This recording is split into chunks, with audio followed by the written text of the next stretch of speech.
Welcome back once again to Ironfang Invasion, Book 6.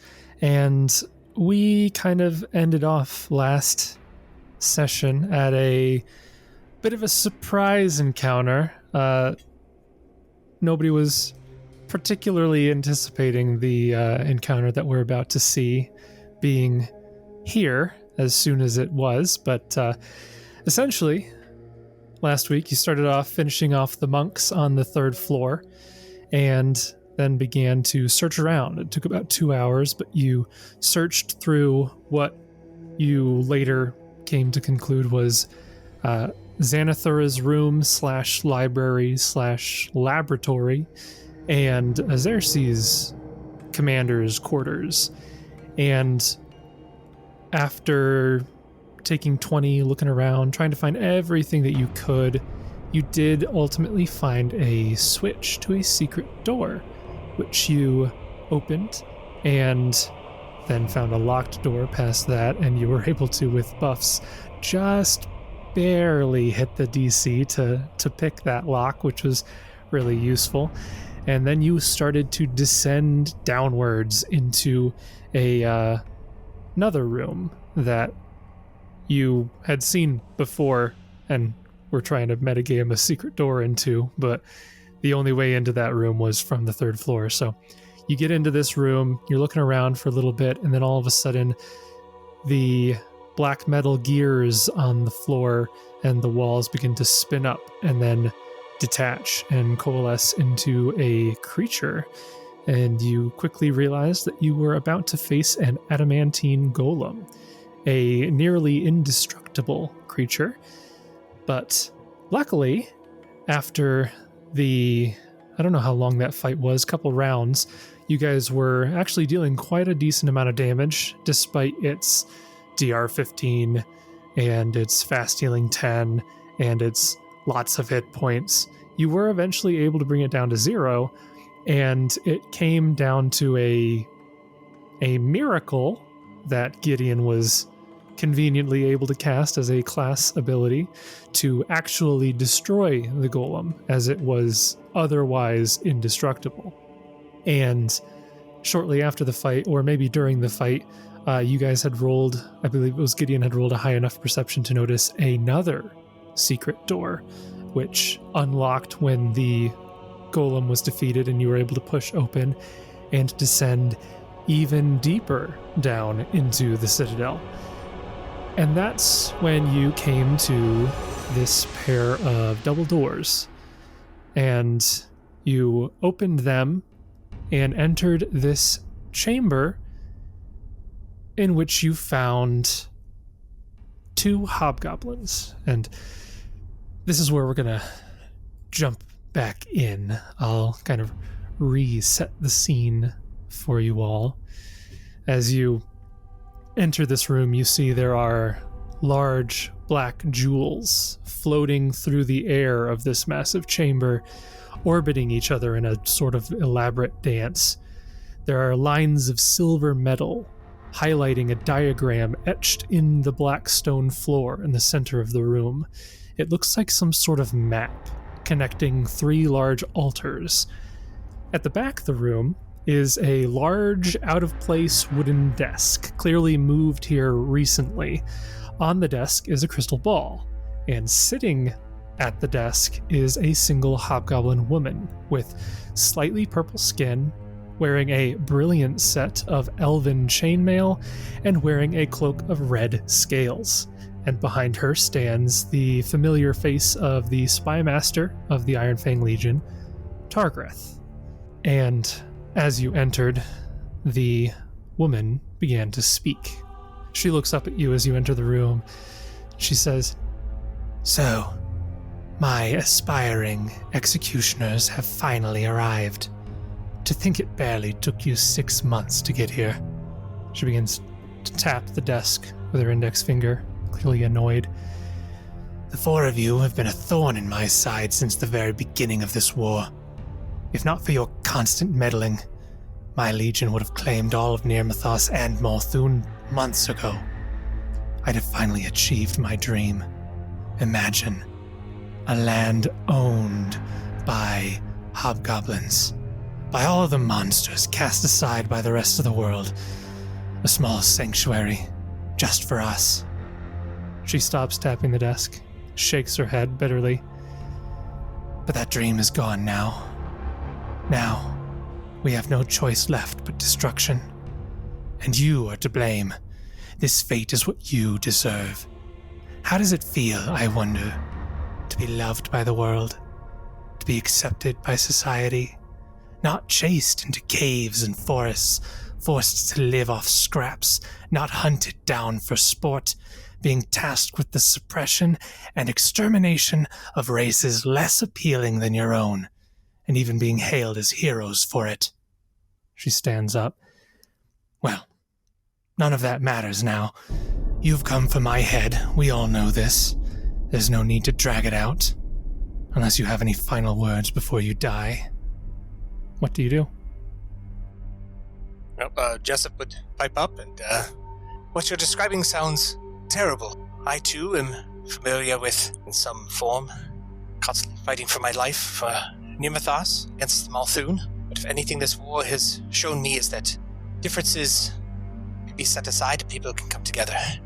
I couldn't say I can forgive you for what the Legion has done in Phaendar, killing my father, but your words do speak true. I try my best to put myself in your position and understand what you've gone through. But the great General Azaersi, yet this is what it comes to. Just destroy everything? You will own land, but then what? It is a necessary evil now. A just punishment. The four of you have stalled my campaign far too long. My legion may hold the upper hand still, but that advantage slips further away each day. News will spread now. Malthun will hear of our movements, as will its allies, and the allies of Nirmathos. My armies can't withstand such a coordinated assault without the fortified position you took from us. Our only hope is for Xanathura to turn the tide back in our favor by annihilating our enemy. Xanathura? No. She has corrupted your mind. It is true. I've spoken with many allies you would have called, and some do not share your thoughts on this war and where it should lead. I believe Xanathura has corrupted your mind and your vision. Your once, as I say, noble goal of trying to claim land for your kind.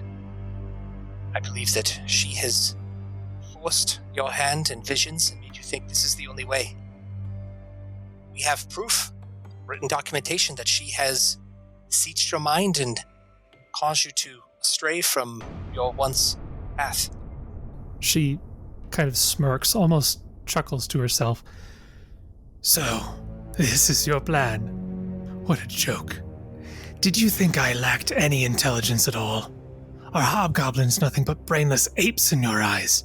She clenches her fists. Xanathura, betrayal. As if I'd even entertain such baseless claims. She may not be a hobgoblin, but she has been at my side longer than most in the Legion. Without her, we'd never have found the Onyx Key. We'd never have gotten this far. She is my friend. If you thought such petty accusations would sway my trust, then the only fools here are you. And at that moment, Targrith actually steps up. He turns and faces Azaersi, kneels and bows his head, and he says, "With all due respect, General, these four saved me and spared my commandos in the Fangwood. Perhaps you could hear them out, if only for a moment." And Jessup, give me a diplomacy check. Targrith's presence here, and him vouching for you, gives you a +4 bonus. Okay. I have some other multipliers, so I'm not going to add the +4 into this roll, so we'll just have to add 4 to it. Okay. I think I have all my buffs that I'm going to have on here, so come on. Good number. 35. That is terrible. That's 7. Oh, wait. 39. 39. I was thinking it'd be funny if it was a natural 1 to start us off. I mean, it's 7. It's not that far off. Oh, it'd be hilarious. After a tense moment of silence, Azaersi places a hand on her side, the side of her abdomen, as if applying pressure to an old wound. Her face is still twisted with anger, but she says, "Speak. Bring your evidence." I guess Jessup will turn. I don't know who had that. I think So you're a Kieran- liar. We left it in the room. Gideon's just like grabbing around like somewhere within his armor. Evidence, right? It's like you check your pocket. Like, where'd I put it? Where are my keys? Yeah, he's checking his back pockets. He's just grabbing every little one. Jessup will get the letter from whomever has it, and he will go down and he'll look at the others and wish me luck. It's probably best that you stay here in case things go awry. Much like the slave contracts, Oran burnt them. I was actually thinking of that over the weekend. I was like, wouldn't it be hilarious? It was just like, oh no, he wrote I in the burnt chat them. and he burned it. I burnt them. There will be gone. no peace. Not after what they did. Oh, that'd be funny if Jessup would be like, I make a paper airplane out of it and I throw it to her to read. I won't lie, I thought about it. But yeah, no, Jessup would walk down, paper in hand, hands up like he's under arrest, just walking down as fast as possible.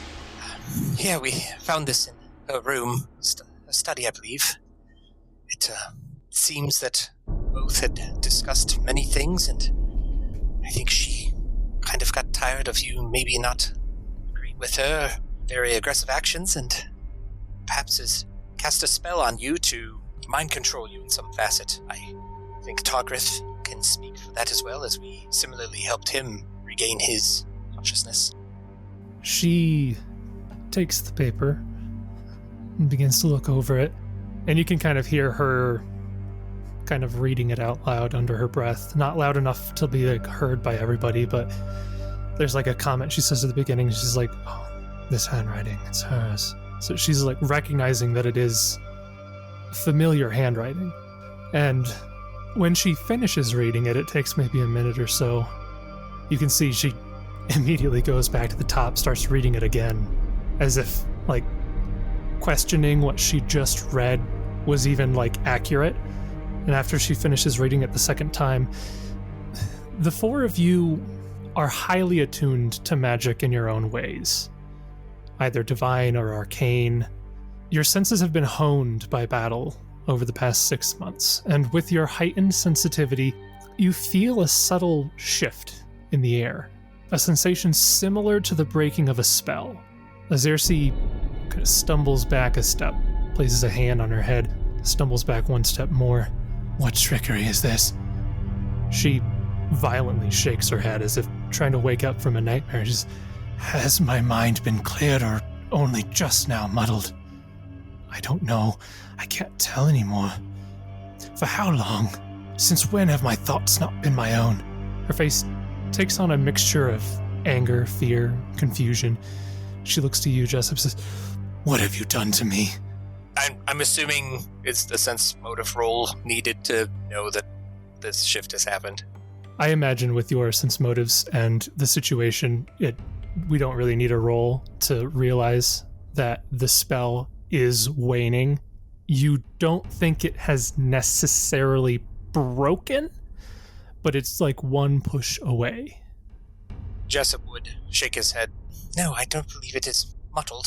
Confused, perhaps, but you reading that letter maybe has clarity. I do firmly believe that Zenithura has eased your mind. We have fought a version of her, a simulacrum, which was very strong, so we know that she is very capable of doing some very powerful spells. I know that it will not be easy to ask, but would you permit us to attempt to alleviate dominated mind so that you may think for yourself? Surely I don't expect to walk out of here and we'll be friends, but I suppose if you'll slay me, I would prefer the Grand General of the Ironfang Legion to strike me down rather than a corrupted shell of a mind." Roll me another diplomacy check. No whammy, no whammy. Here's the one, boys!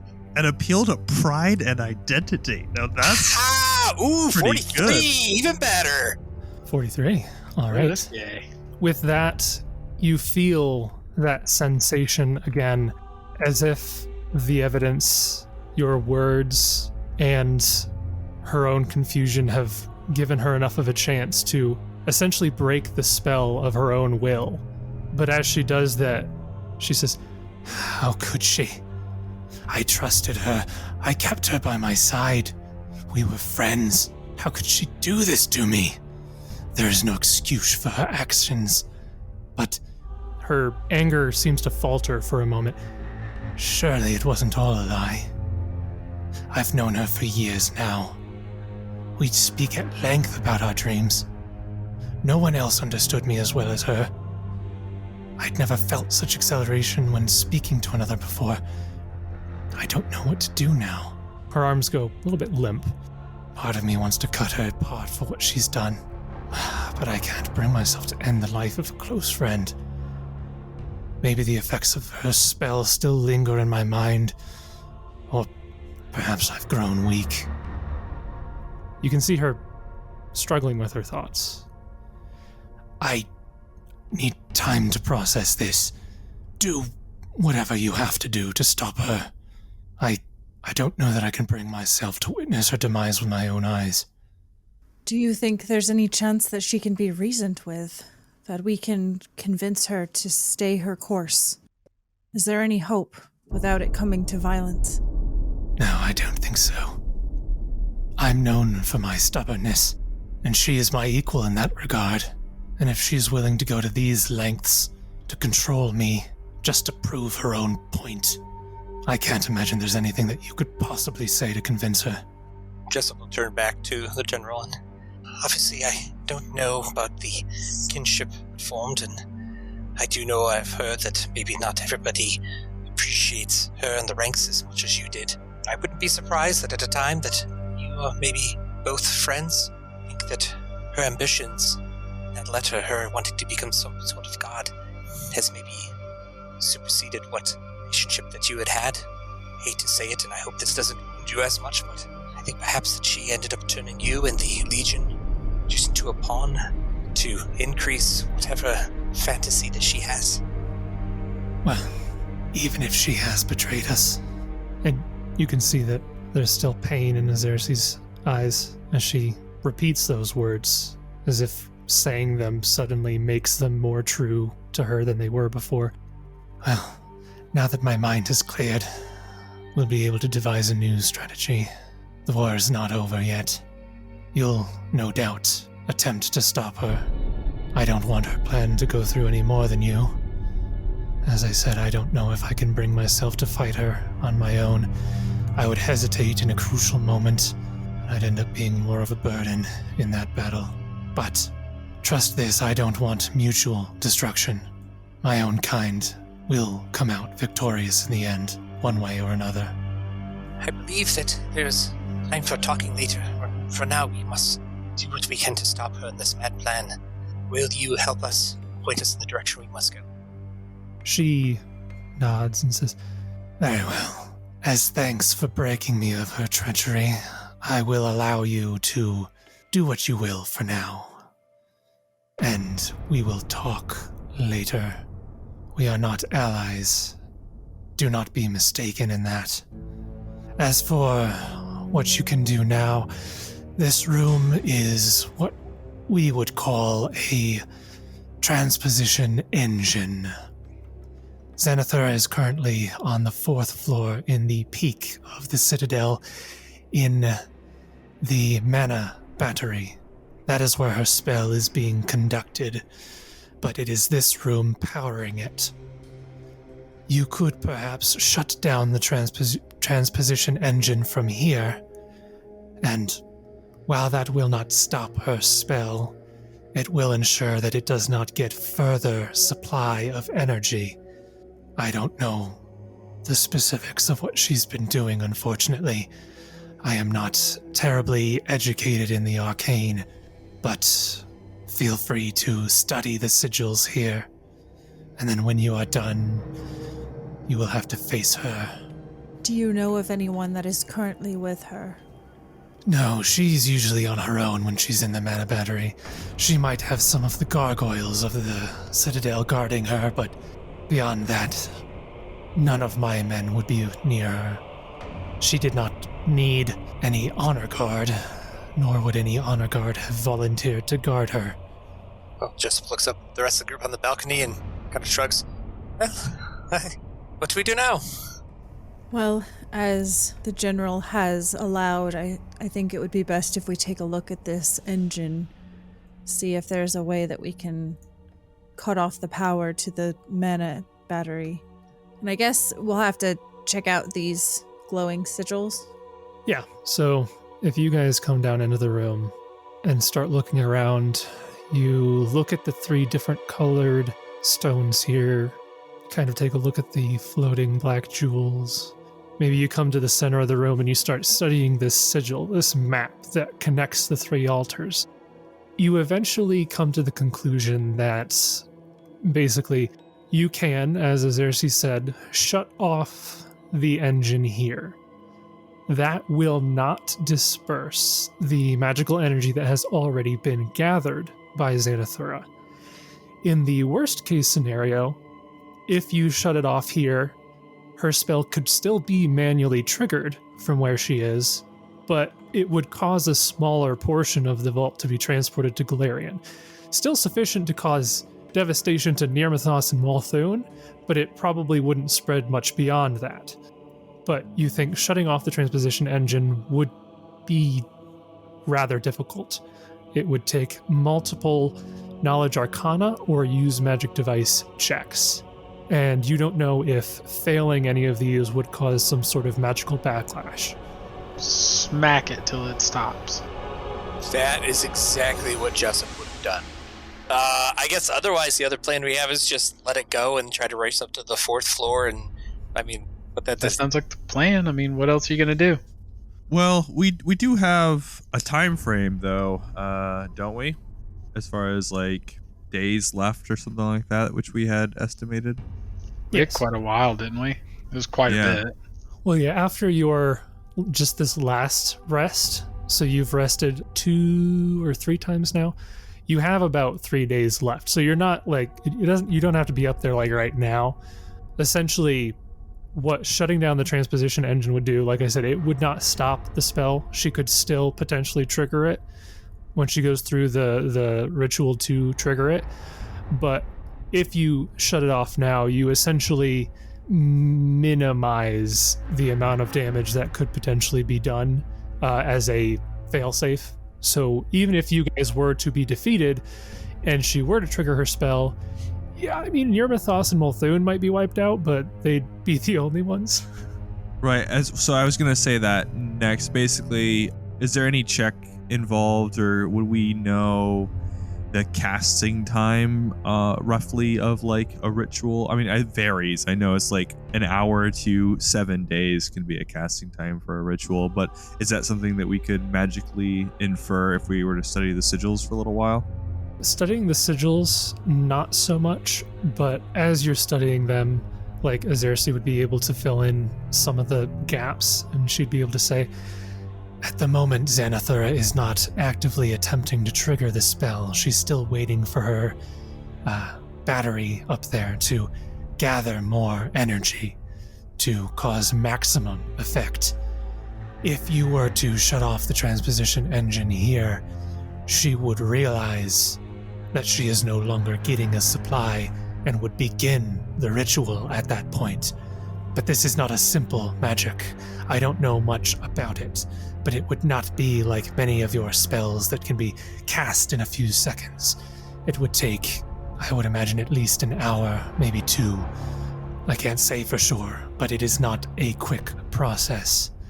Even now, breaking the spell that she had on me might have triggered her alarms in some way. I can't know for sure. I don't know if she's realized or not. No doubt the next time she sees me, though, she will realize. And at that point, your time will speed up, so to speak. Sure, but from a game perspective, in theory, we could take our time today to gather as much information, maybe even another day. Just say you want a long rest. Well, no, we're gonna long rest. That's not even. That's not even in the question. We're gonna long. That wasn't even up for discussion. I just wanted to make sure we had the timing of like, okay, So we figured out how to disable it. We can decide to do that at a later point. You know what I mean? Not like as we're fumbling around. Oops, we accidentally shut it off. We should go now. You know, that was the only thing I wanted to make sure we weren't going to do. Yeah, I just don't know if whenever we do it, if whether it's today or we rest and try to do it tomorrow, if we do shut this off, like, we would almost want to be able to get up to where she is at the top of the Citadel immediately, right? So it's like, is it too much to ask? Be like, hey, General, could you not have your friends kick our butts while we're trying to get up there and stop her, kind of thing? Like, you know, I don't know. Could Kieran she would verify to you that if you've taken out the adamantine golem and the monks, there really isn't anybody between you and the 4th floor. You just go up the flight of stairs. It's a direct path, really. Well, then never mind. So I guess I don't know. I think we're kind of like in a time crunch anyway. It's just how much do we want to trigger Zenithura to start sooner than later? I am imagining the ritual is going to, I think it's true, is going to take at least an hour or two, but we don't have like forever. We're going to have to, as soon as we've shut this thing off, head on up.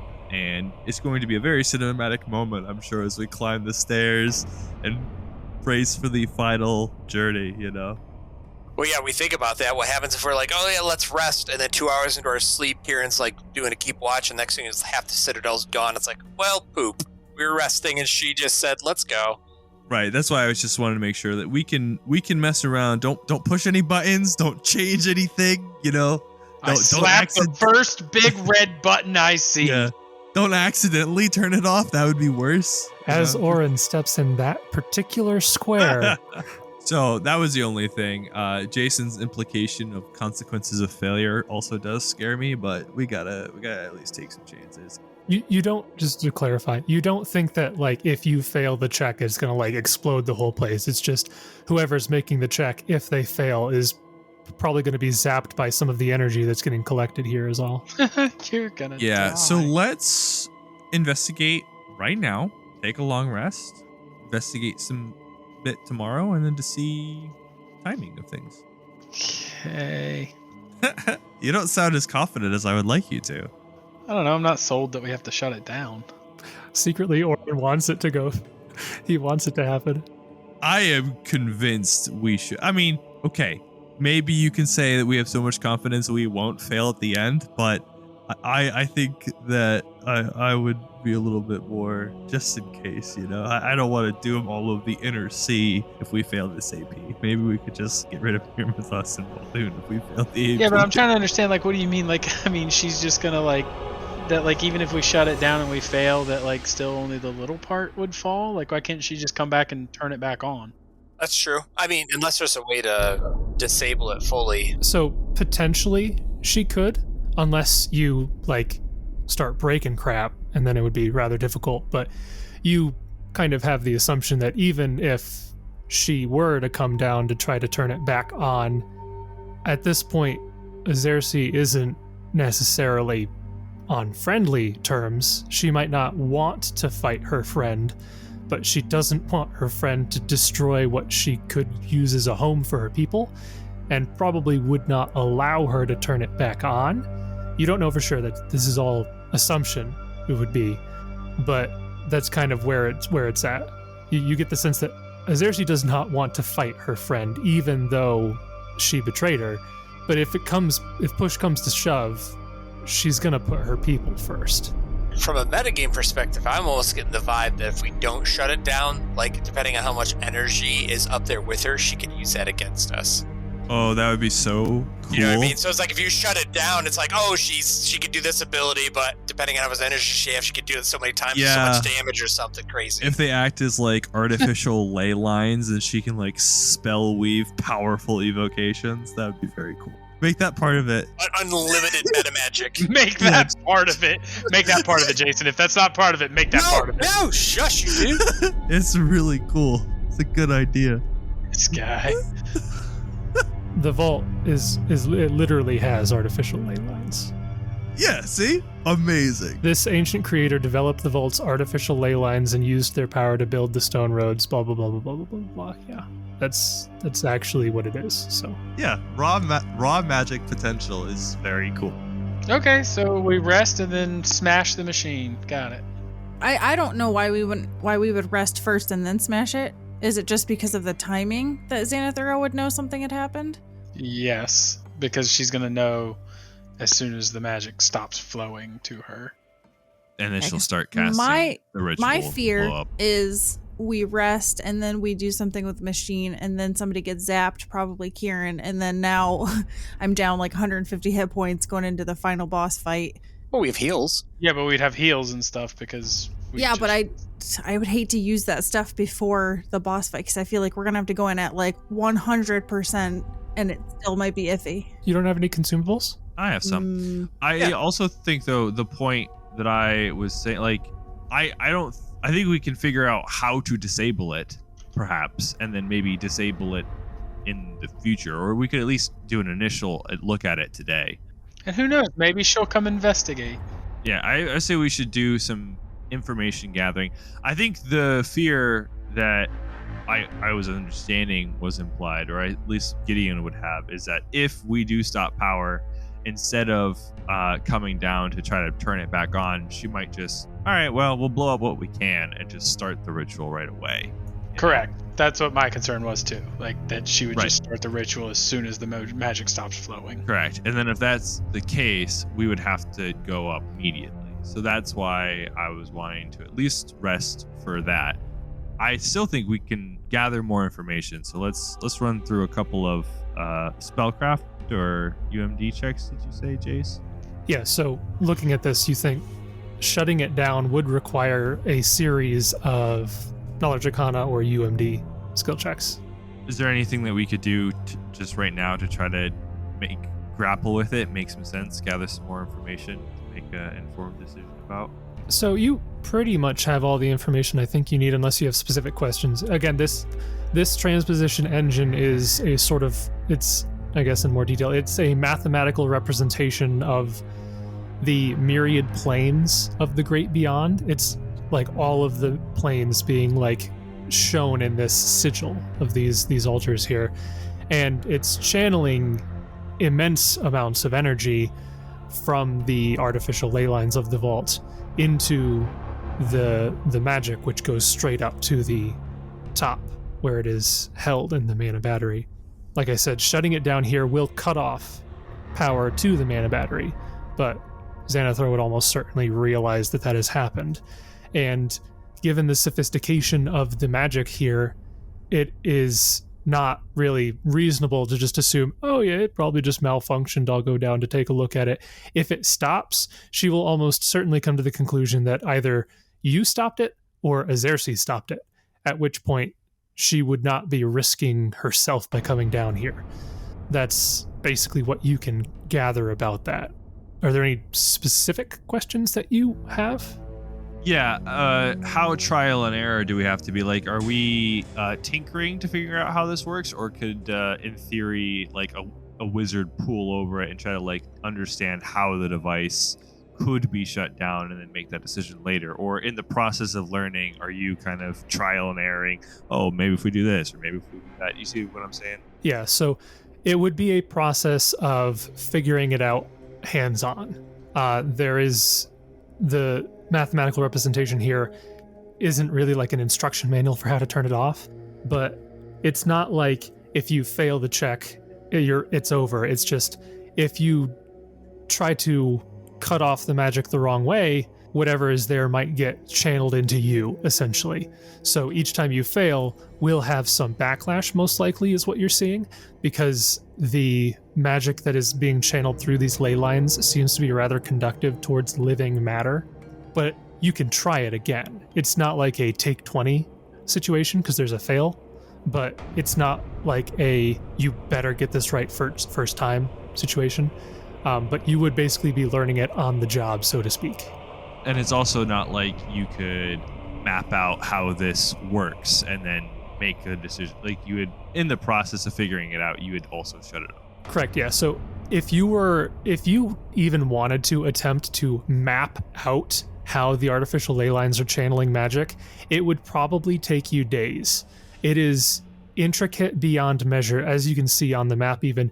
It's like the majority of this whole floor is covered in this sigil. It is complex beyond anything that you'd have seen. If you've seen 9th level spells written in a spell book before in the sigil that they are used by wizards, that's nothing compared to what you're looking at right now. Gotcha. So in the interest of time, we have to brute force it a little bit. Sort of, yeah. And that's what the checks are. The checks are Knowledge Arcana or Use Magic Device, basically the two avenues of you can try to figure it out via Knowledge Arcana, in which case be like, oh, I'm pretty sure it works this way. And it's either, yeah, it does, or you had that one wrong. Or it's Use Magic Device, and it's kind of just like feeling your way through.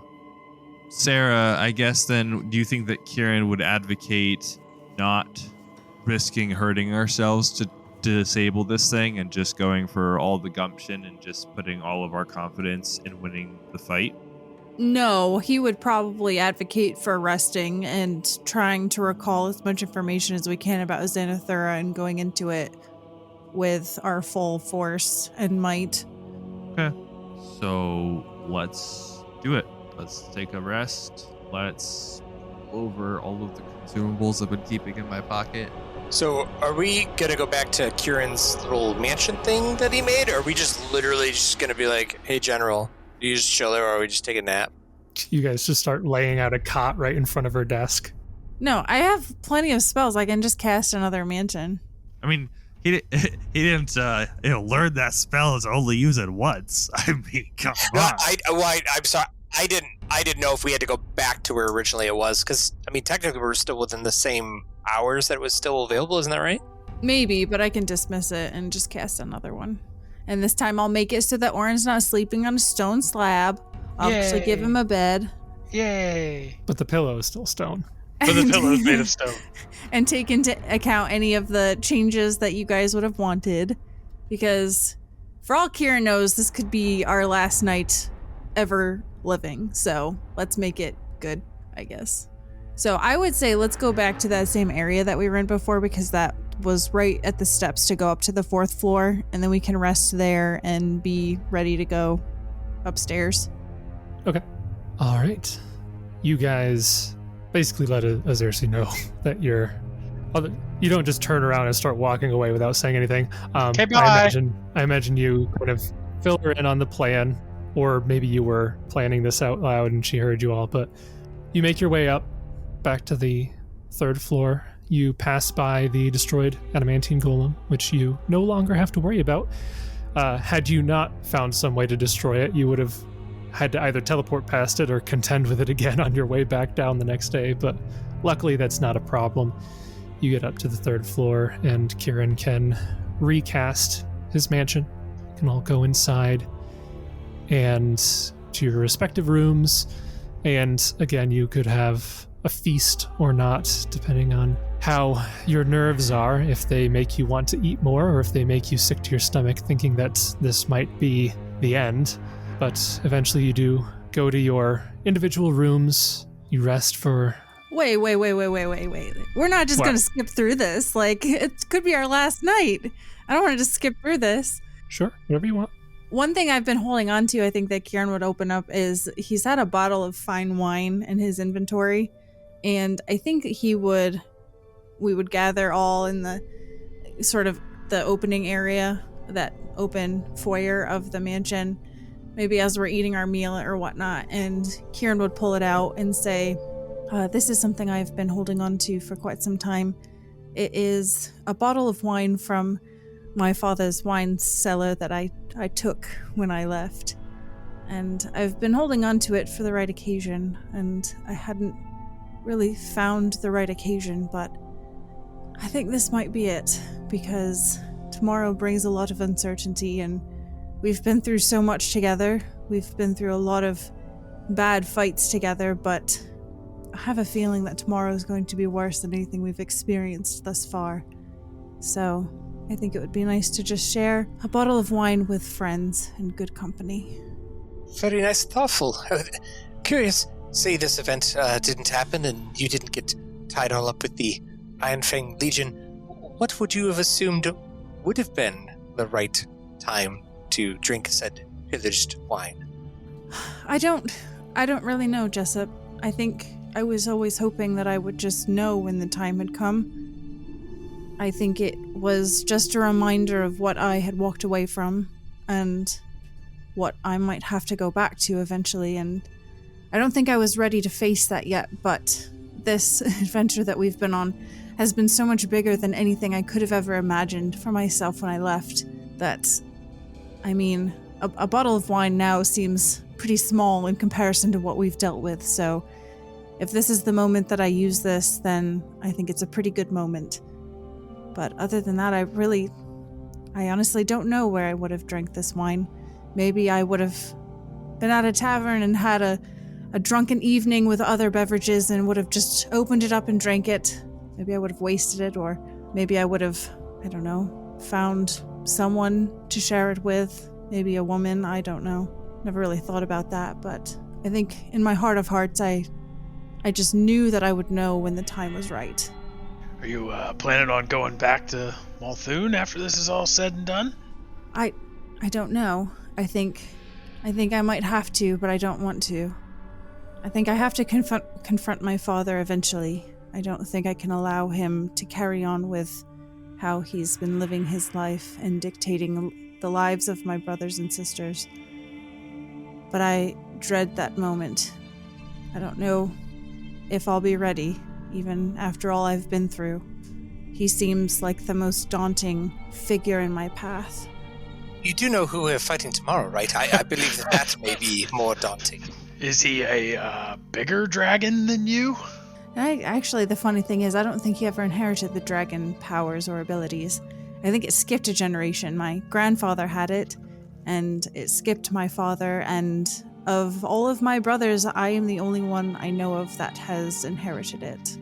Oh, then you've got this. Yes, I would think that worst case, if your father intends to intimidate you, then you just give him good old fisticuffs.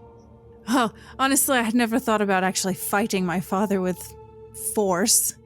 I think it would be more a fight of words, and he holds much more power than I do, but also it's been some time and a lot has been accomplished, and should we survive tomorrow, I think I might be in a better spot to confront him. Yeah, you've got a governor for an ally now, so that's got to be something. Yeah, that's true. Although I'll have to talk with Miss Sabine and see if she wants that to be public knowledge. It may be swept under the rug right now, and it may not be something that the rest of Multhune is aware of. Well, if you would like, you could always meet with me and I can provide you some pointers. Potentially a random +6 bonus or 8 or something to have to talk to your father if you can teleport to him in 24 hours. Oh, that's a good thought, Jessup. You have been very good to me when it comes to talking. It's something about you that happens when I'm speaking and I just feel confident in what I'm saying. You know, I am here to always provide advice, especially family advice, because we all know that I myself have no problems in that department. Yeah, that is interesting. Jessup, what will you do when this is all said and done? I think you mentioned that Rizarin had left to join the Pathfinders, is that true? Yes, I do believe that is the case. I did get some more time to speak with him, honestly, in the past few months that I have, in quite a few years. It's nice, and I feel that we are coming together. Granted, I think we're going to be still apart, but it's nice knowing that we're at least on speaking terms. Perhaps I will try to find him, or you will come find me once things are done. I guess my biggest question is if I want to stay in this form, or take Groger back up, or someone on changing my physical form back to being a blubbering human or something. Who knows? No offense, Kieran. Not that you're asking for it, Jessup, but if I might give my thoughts on the matter. Your new form definitely has its benefits, and I can see why you would want to stay as such, because you would have that connection with your son, but also remember that your son has the piece of you from before. He has that human piece as well, and I, for one, liked that Jessup just as much as I like this one. You're gonna make me cry. No, you're not allowed to cry. Cheeks. Are you drunk? It's the only time I'll allow you to cry is if you're drunk. I've only had the tea. The tea. Gideon smiles. What about you, Gideon? Do you not have any family? I have my brothers. Gideon, the Knights of Ozen is my family. Milani. Is that who you mean when you say your brothers? Do you mean the knights? Or do you have blood brothers? Perhaps I do, biologically speaking, but when I say brothers, I believe family are the people you choose to love the most. They chose me, so I chose them. Well, if I might give you a spoiler, you may want to be careful because a certain upcoming AP might have some bad things happen to the Knights of Ozum. What? What are you talking about? This wine is making me clairvoyant. This is the age of lost omens. The visions. Prophecy doesn't work anymore. Let me just say, you absolutely don't have to worry about the Whispering Tyrant coming back. That's definitely not going to happen. Tar-Baphon is definitely sealed and will not be coming back. You don't have to worry about that whatsoever. Great. Gideon would explain that his immediate plans, assuming he survives, would be to aid in the diplomatic peace talks or whatever ends up happening between Nirmathos and Malthun. He would revisit Vigil at some point, and then after that, probably do what he did this in Nirmathos all over again for some other country, some other place where there's an oppressed group of people. He'll go there and I think it's a bit more impactful being 17th level and showing up to help than it was when you showed up at, what, 7th level? 6th level, whatever? Yes, it is.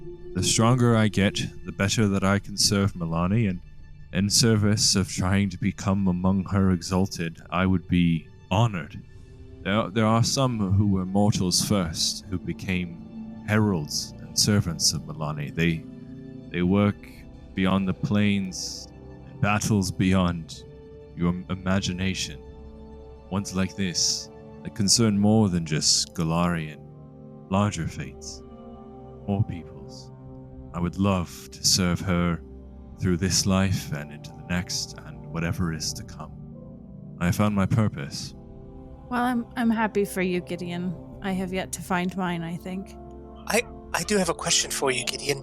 If you had not lost Croger's butt boon, which creature type would you have been most interested to reincarnate into? I would love to have been touched by one of the upper planes.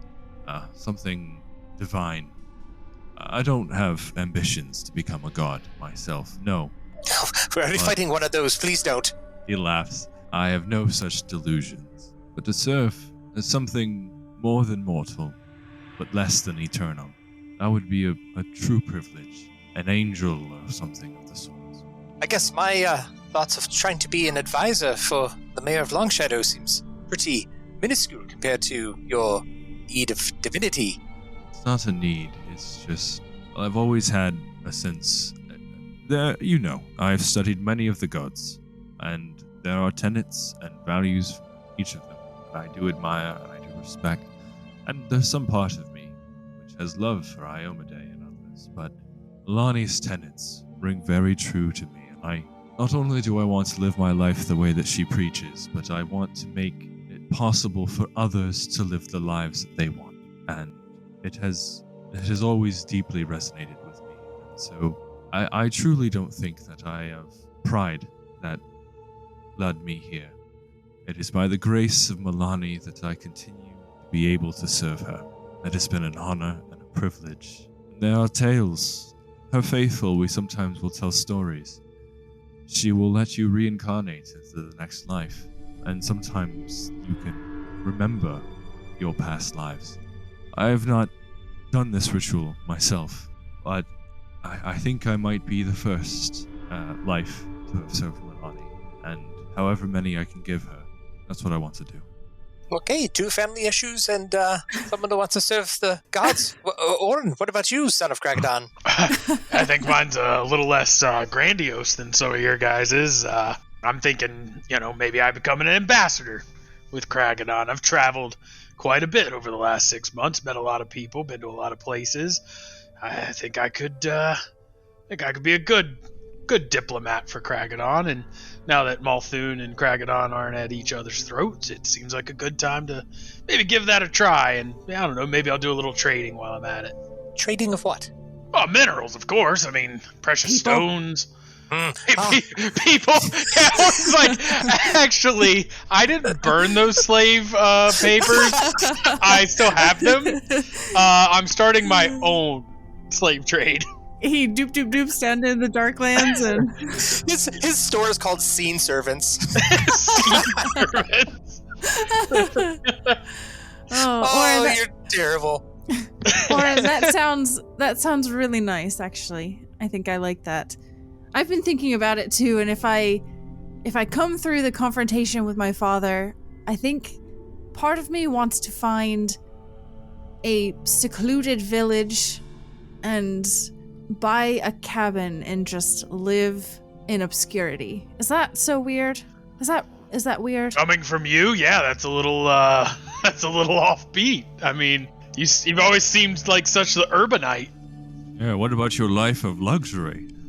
Well, you see, it'll be easy though, because I can teleport. I would have easy access to the cities. I could buy whatever I wanted, and then I could come back to my little place of solitude. And I have the mansion now, which I can, reform to my wish. And I don't know, I think I've lived in the city, in the life of luxury for so long.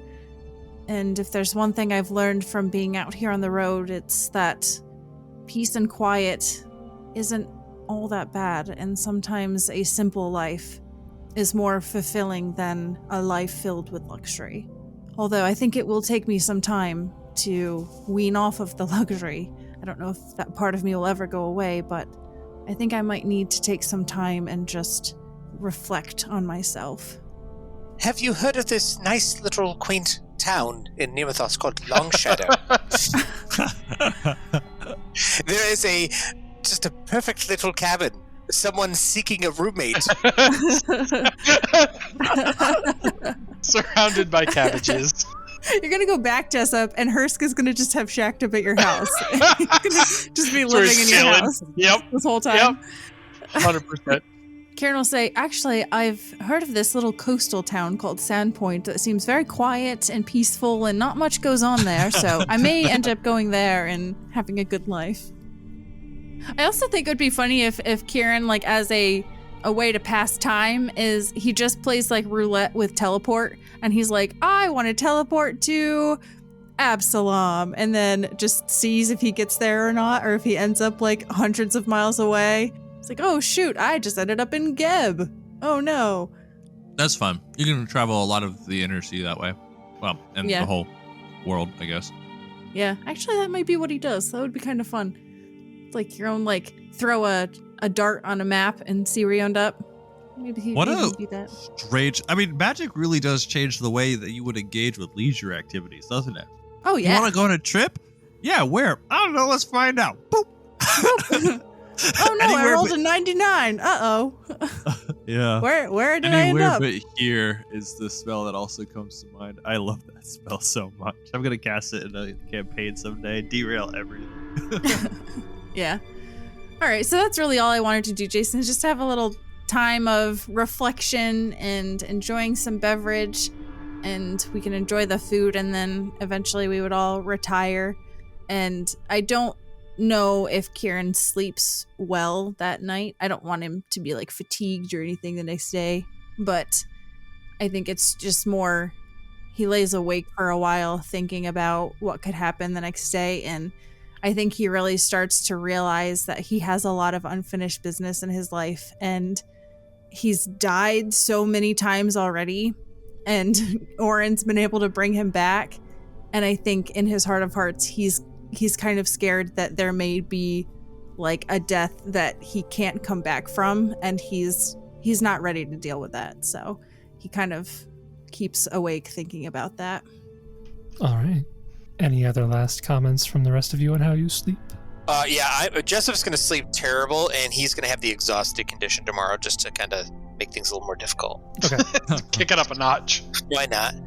No, I think same thing. I was actually going to kind of reference that Jessup probably tosses and turns more, doesn't have the true fatigue or exhaustion, but definitely doesn't sleep well. I mean, there's a lot riding on tomorrow, presumably, with everything, this whole EP and the culmination of everything from, being found by these other yokels in a pile of dead rangers to now basically trying to slay a Naga in another plane of existence before complete world annihilation. So just escalated quickly.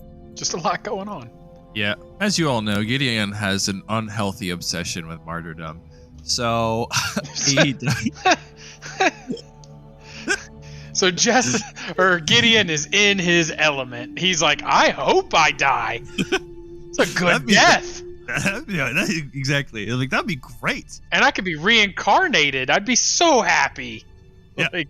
Oh my Embrace change, move forward. So he is he understands the weight of the situation, but he is almost he is convinced that through the culmination of the party's deliberate effort and hard work, the guidance he's received throughout multiple points in his journey through his goddesses, that this is a assured path. Maybe fates don't exist, sure, but we have all the pieces of the puzzle that we need to succeed, whether or not he survives the ordeal. And so that's kind of the area that he's mentally and emotionally preparing himself. I'm sure that he probably sends up a bunch of incense. He's also going to be making a very big request tomorrow. So he's prepping how he wants to phrase his request. He's probably got a notebook or something like that he's writing in a whole bunch of different thoughts, prayers, things like that. All right. Oran, you sleep well on that stone pillow? Yeah, probably not. I mean, because if it falls on Nirmathos, it's obviously going to destroy Kragadon as well. So he's probably not real restful either, I imagine. Would it though? Because Kragadon's underground. Would it cause earthquakes and stuff that would cause Kragadon to cave in? I don't know. I mean, I think it's like if you're a meteor impact kind of thing, then it'd probably still crush it, I would imagine. Yeah, that's true. I don't know how deep Kragadon is, you know what I mean? I don't know how deep in the mountain it is. It would probably be similar to what was the event called in the Five Kings Mountains? It was the Sundering or something. Some event, some massive earthquake happened in the Five Kings Mountains that devastated them. But Kragadon, I think, mostly came out unscathed. But that's actually why they sent people into the Fangwood initially, to ask Genduin if the same thing was going to happen to their mountain range. Oh, so they've been there, done that. So, all right. You guys all go to your rooms after discussing all this. You sleep through the night as best you can. And the next morning comes. You wake up. You all realize that today is the day. But you still have work to do before things really hit the fan, so to speak. What things, Jason? What things are hitting the fan? You know, the things. The things. She could just give up. Who? So you guys wake up. You can exit the mansion. And do you just come back down here to continue your work? Or is there anything else that you were planning to do prior? I think... Yeah, we want to come back down. I think Jessup would at least encourage us to cautiously come back down here in the event that Xanathura is for some reason here. The other thing I didn't think about is if Xanathura did realize that Azaersi was not under the mind control and then just mind controls her again, and then we have to fight Azaersi. Starts all over. Yeah. What are you guys doing back here? Yeah. She just says her same exact monologue again, and we're oh no. Uh-oh. We should have quick saved. Roll me another diplomacy check, Jessup.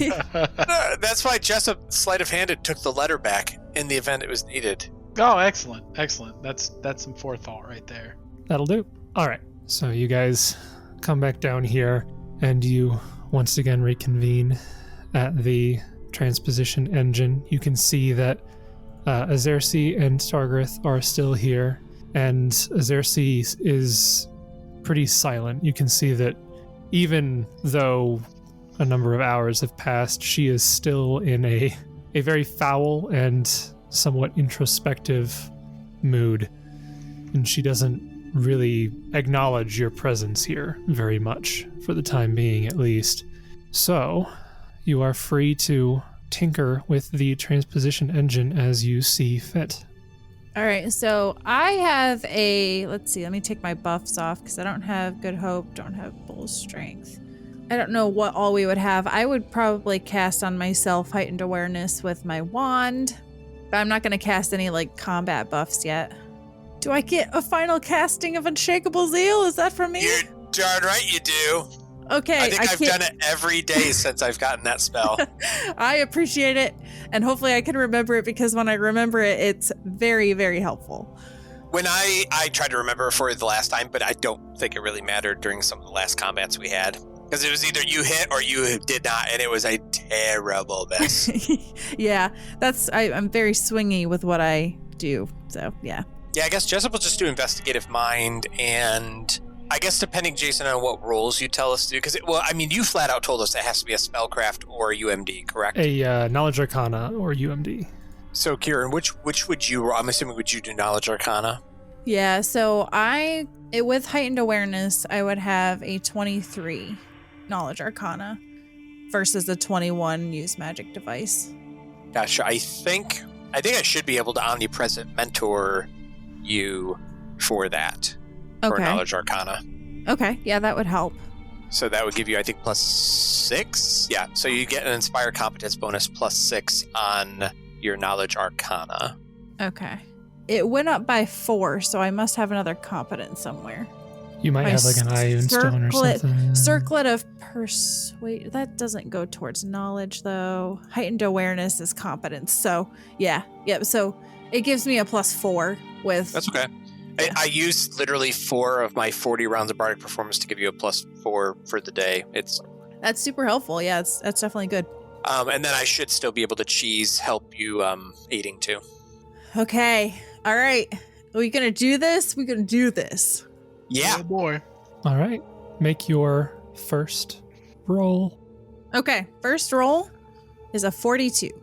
Okay. So Jessup auto aid, so 44. 44. Okay. Oh, can I aid? Sure. Yeah. Knowledge Go for Arcana. I'll try. We all Aid. have our heads together. Okay, Oran A is 46. Might as well. Just kidding. Oh, you Wait, don't Do have... not have Knowledge Arcana. I can only do spellcraft. Oh. So, Oran, Jessup, and Kieran go up to, we'll say, the top altar here, the red altar. And you see the myriad lines drawn from it connecting to the circular sigil in the middle of the room. And you begin tracing these out, figuring out, okay, this one goes here, this one goes here, and you are trying to find a pattern. And you see that some of them go to the exterior of the sigil, some of them go deeper in, and you're like, okay, let's find the core of these. Let's find whichever one of these lines goes to the center of the sigil. And it is difficult. These all intertwine in a way. It's kind of like if you have a bunch of strings that are knotted up and you're trying to unknot them, but you're doing it purely visually. It's extremely difficult. But the three of you together kind of split up the duties, and you kind of slowly make your progress here. And eventually, you do, in fact, succeed at this altar. You find which one of these lines goes to the core of the engine, and you are able to basically blot it out. You just scrape that line completely off, and luckily it was the correct one. So none of the erroneous magic gets channeled into you at all. It is a safe dismantling of that altar. And there are still 2 more. Okay, I guess we will go to this green one, and we can try it again. All right. All right, so next Knowledge Arcana is a 40. Okay. Jessup auto aids. It's gonna be DC 45! And Oran also aids. Okay, 44. 44. Again, like before, you begin tracing these out. It is extremely difficult, but also, like before, the 3 of you split it up, and you take your time, and you do eventually find the correct one. You think that it was perhaps a little bit more difficult this time than before, though it's hard for you to put a finger on why. But nonetheless, you are able to find the right one.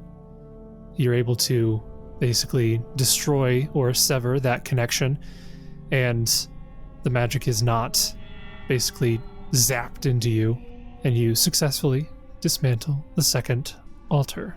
There is only one remaining, and you know that as soon as you sever the connection to this final altar, the magical connection to the mana battery will have been completely severed.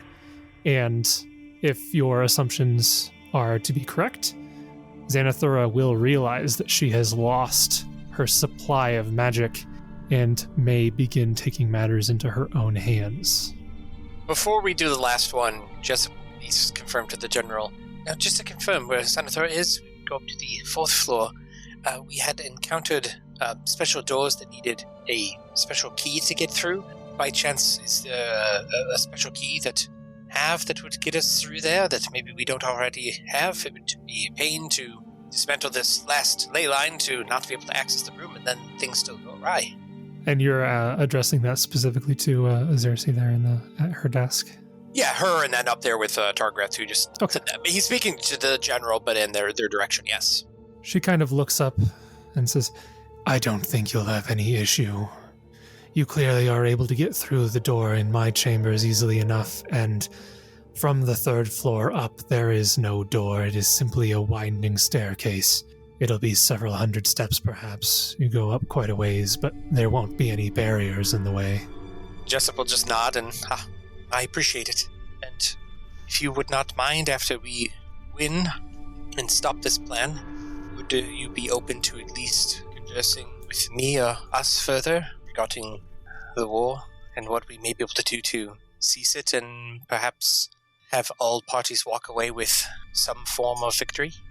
She almost starts to chuckle and then suppresses herself. Says, I highly doubt any such agreement could possibly be reached, but you're free to try to convince me.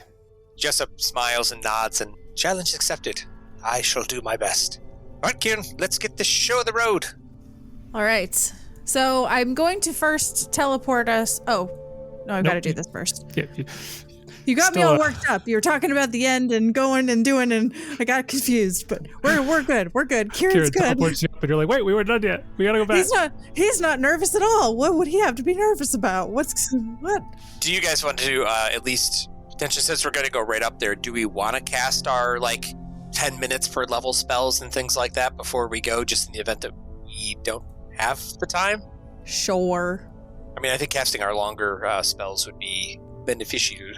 So, real quick, Jason, we didn't have to do a break enchantment on Azaersi, did we? She just came out of it on her own? No, yeah. So, essentially, it's almost like a little bit of a pseudo hand wave from the book, kind of like in Rune Lords where that one guy was brought back, even though he was made an undead. Essentially, since you guys were able to provide proof and you succeeded at those 2 diplomacy checks, you were able to essentially nudge her enough that she could break it on her own.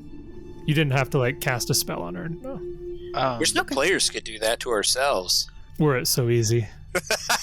Were it so easy. 10 minute per level spells? Is that what you said? I don't know. I mean, if you do minutes per level, effectively that would still be 17 minutes, I guess. I don't know how much time we think we're going to need, especially if Kieran's going to bamf us pretty darn close right up there. I'm sure there's not going to be too much talking. I'd like my small army of elementals, please. Oh, wait, no. How are they going to bamf? They have to bamf? Well, yeah, because we have to teleport up to where Xanathura is. But I would say, that one, because what my plan is once this area here, this engine is shut down, we may be on a timetable. She may, I don't know if she'll seek us out or if she'll start casting her own spell or whatnot, but I was going to teleport us to the bottom of those stairs, and then we could cast buffs and then just go up the stairs, assuming there's nothing that's going to stop us from going up the stairs. So maybe you'd want to wait and do that spell. We'd have to hang out on the stairs for 20 minutes. I mean, that's fine. Oh, okay. I mean, as long as No, that's fine. no, she has only like an hour potentially to cast her spell. Oh, that's so. Well, I don't think our fight's gonna take 40 minutes. Well, you don't know. It's a Jason's heck of like, a fight. yeah, we get done talking. Jason's like, oh, the talking took 39 minutes, guys. 39 So minutes. You have 1 10 minute. rounds. Yeah, you have 10 rounds to beat her. Good luck. I can feel Jason smirking right now. She just starts spamming things like mirror image and displacement and invisibility, and you're like, haha, you'll never beat her in 10 rounds. Yeah, because otherwise I don't think I can teleport all of those creatures. Well, we'll start. I'll start the spell. Okay, how about this? I start the spell now. We'll just leave the large elementals to hang out with the Azaersi, and then we'll wait on the stairs to get the huge elemental. To be fair, just so you know, like, it would take you maybe 6 rounds to just walk your way up to the 3rd floor as well, if you would rather just do that. Are you serious? It takes 6 rounds. I thought that was like in the other tower. What am I? No, so, okay, you're on this map. You go up these these curved stairs to the main doorway that you came into this room. You go up that staircase, which takes you to this floor and that one room. Then you go through the secret door, and then you just go up that staircase that's right there, which takes you to the 3rd floor. No, you can see the, okay, here, I'll start pinging here. There's like 1,000 stairs. There's stairs everywhere. The stairs in the room that you are currently standing right next to, right? You go up these stairs, you get to this door. It's just when you got to the next map that I got confused. At this door, you go up these stairs, which takes you to the next map, the 2nd layer. So it takes you to the secret chamber just below the golem fight. You go through the secret door right there, and there's stairs right on the other side of that room. And once you go up those stairs, it takes you to the 3rd floor, right next to Azaersi's room, which is like a step away from the spiral stairs that go up to the tower right next to you. So, like, that's easy enough. really not that far if you wanted to just, like... Yeah, but we're high level. It's fun to use teleport. Yeah, but then I'm out of a spell that I could use to fight. It's fun. Right. We're like high level, you know? Like, boom, why walk when you could teleport? I mean, Kieran won't walk. Kieran's going to fly. That's true. I'll take my 6 large elementals and my 4 huge elementals. Holy moly, Justin. You just going to solo this boss fight? You go in with your also going to say 10, your ability 10 children. As a cleric to prep for a fight, knowing what we're going against, also, is pretty good. Okay, so say again what those are. 6 large elementals. I'm not putting them on this map. And 4 huge earth elementals. This going to be like a one tiny greater room earth going into. elemental. Right, she's in like a 6x6 room. Jason, I'm so sorry, because you also know what I'm going to be doing. We're going to have so many things. Can we just wait for her to come down here? Can she just come down here and start the engine back up, and we'll fight her in here? Because this is a nice room. 6 large. You said 4 huge? 4 huge. 4 huge. 1 greater. What level spell is this? It's my highest level spell. Yeah, it's a level 9. Wow. Justin, I'm jealous. I've never had a character get 9th level spells. That's so cool. I have another 9th level spell. You want to guess what it is? No. True Miracle? Resurrection. Heal mass.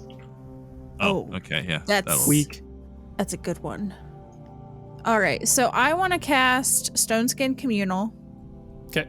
And then I'm going to wipe out that. I think I have one last 1,000 diamond dust I do, so that's going to just go away. What does that give us again for bonus again? You have 140 hit point pool with DR 10 adamantine. Yay! That's been so clutch. Like, so clutch. Watch, she's only going to do, like, energy damage or something. Oh, wow. I was going to ask about that. Do we have any insight from a knowledge check what dark Naga, black Nagas or whatever they are able to, like, if they have a particular affinity towards one energy type of damage or anything like that, or spells that they would have access to? You know that Naga in general are typically sorcerer in nature. Like, they cast as if they were sorcerers, essentially. As for what spells they have, it really depends on the individual Naga. Did we learn her alignment when we ran into her copy? probably did. I assume the simulacrum has the same alignment, right? I would. Oh, see, that's my assumption. I don't know. I'm just guessing. I would assume yes. Be weird if they didn't. Or the spell could just not say. Nice, sweet, love it. So yeah, we'll just say they do. So when you fought the simulacrum, I don't know if you did any detect alignment on the simulacrum itself, or if you just learned like, this is what dark Nagas typically are, which I think is probably what Which you is did. probably what we did. Yeah, we So didn't. typically speaking, dark Nagas are lawful evil. That doesn't help me. Sweet, love to hear it. Okay, so I cast some buffs, but I'm gonna forget to do this knowledge arcana. So we need to just do this knowledge arcana, and then we can do our buffs, and then we can go. You go to do it, you find out that you took so long that the engine actually repaired itself, and now all three have to be done again. No. Okay, so my knowledge arcana roll is a 38. I keep going down, which is not good. So the best I can do is a 42 with aids, and that's assuming Oran can aid me. Oh. I did good with them. Yeah, right. Oh my goodness. All right. So 42. 42.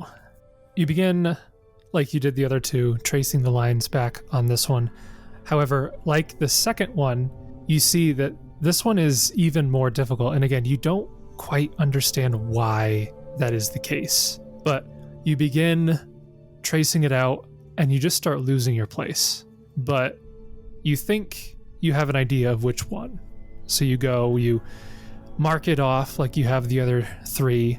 However, the altar begins to glow a bright color, and an influx of magical energy is shot out of the line that you had marred directly into your body. I need you to give me 5 reflex saves. Oh, good heavens. I want to fail all of these. 5 reflex saves? Get breath of life, Freddy! What if Kieran dies, like, disintegrate dies right here, right now? All right. Bring him back. Guess you don't have to worry about talking to your dad.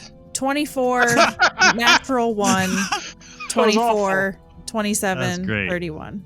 Okay, so you succeed on 4 out of those 5. So I'm going to do this alphabetically, just so that it is Oh, fair. no. Is this prismatic? Oh no. No, Okay. Oh, good. sort of, but no. Oh no. That was so rude. No. I mean, sort of. It's not that one technically, but it's a very similar effect that works Similar almost exactly the effects. same way. Yeah. So this energy strikes you in 5 different beams, but it's not like prismatic spray in that they aren't the effects that prismatic spray has, but the first beam hits you and deals, so you succeeded on that save, so it deals 12 points of acid damage. Okay, I have acid 10, so -2. Okay, you take 2 points of acid damage. Okay.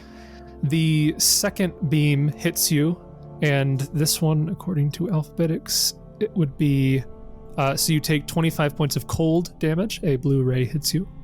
Ouchie, I don't have any of that, so. The third ray hits you, you succeeded your save, so this ray hits you and you only take, what would be half of that? 9 points of electricity damage. So no electricity, because Okay, I have no 10 electricity. The fourth ray hits you. This one is red. You succeeded on this save, so you take 9 points of fire damage. Goodness sakes. And then the final ray hits you. It's kind of a clear white. You did succeed the save, so you take 9 points of sonic damage. Gross. But that is all that occurs. Okay. And then I'm going to immediately chug 2 of our potions of cure serious wounds. Can we spellcraft to know what that was? So essentially what happened is, because you failed the check, these checks have been increasing. So the first altar was the easiest, the second was slightly harder, and this one is the hardest. Because you failed the check, you had chose the wrong avenue to cut towards the engine, which essentially caused some of the raw magical energy that it's been siphoning from the ley lines to burst out towards the nearest target, which would have been Kieran, the person making the check. So this is just pure magical energy that is being forced into him. Kieran, are you okay? That didn't feel good. One of those was actually fine. The other ones didn't feel good. Did it work though? Can I tell if it still worked, or have to try again? You would have to try again. You need to find the correct route to cut off. All right, listen. I think I can get this. I just got distracted. All right, I got ahead of myself. I think I can do this. I just might need you guys to help me. I will. Just don't forget, you are an unshakable person. Thank you. It's the for Oh me. my goodness. Wow. Another. Two nat 20s. Wow, he's aiming like a madman. Okay. Kieran, this is the wrong way you're doing this. All right, so 41, and then I get a plus from Omnipresent 6. Mentor, plus 6. Oh, wait, do you not have the mentor in there? No, I have. Sorry, I'm You get 2 from me for aiding, 2 from Oran from aiding, and 2 from Unshakable Zeal because it's plus 4 morale, but you're already getting 2 from Hero. Okay, that's what I was confused about with the Omnipresent Mentor. So what's that total give you? 47, I believe. yeah. 47. All right. This time, you take a little bit slower. You think, maybe the first 2 went easy enough that I got a little confident. So you take a little bit slower. The 3 of you are really going through these different intertwining routes. And this time, you feel a lot more confident than last time. But you also kind of hesitate now that you know what happens when you choose the wrong route. Nonetheless, you build up your courage. You sever that connection. And like the other 2, this halter goes dim. You've severed it, and now the transposition engine is no longer gathering power, which means It's go time. I think it worked. Charge! all right. Gideon, do something. Let's go. Yep. We are gonna go, and we are going to do something. We'll go ahead and sling through all of the buffs. But I think the most important one is that he is going to pull out 10,000 GP worth of diamond dust when they get up right below the base of the stairs, Jace. Okay.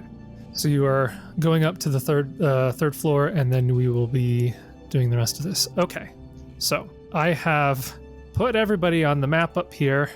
There's a lot going on, but I'll move you so you can see. Just wait till I become a large dragon. Oh my! Oh my! Charge, my mud boys! Charge! Oh man, this is so good. You see a small army of earth elementals. Whoa! Oran, where did these come from?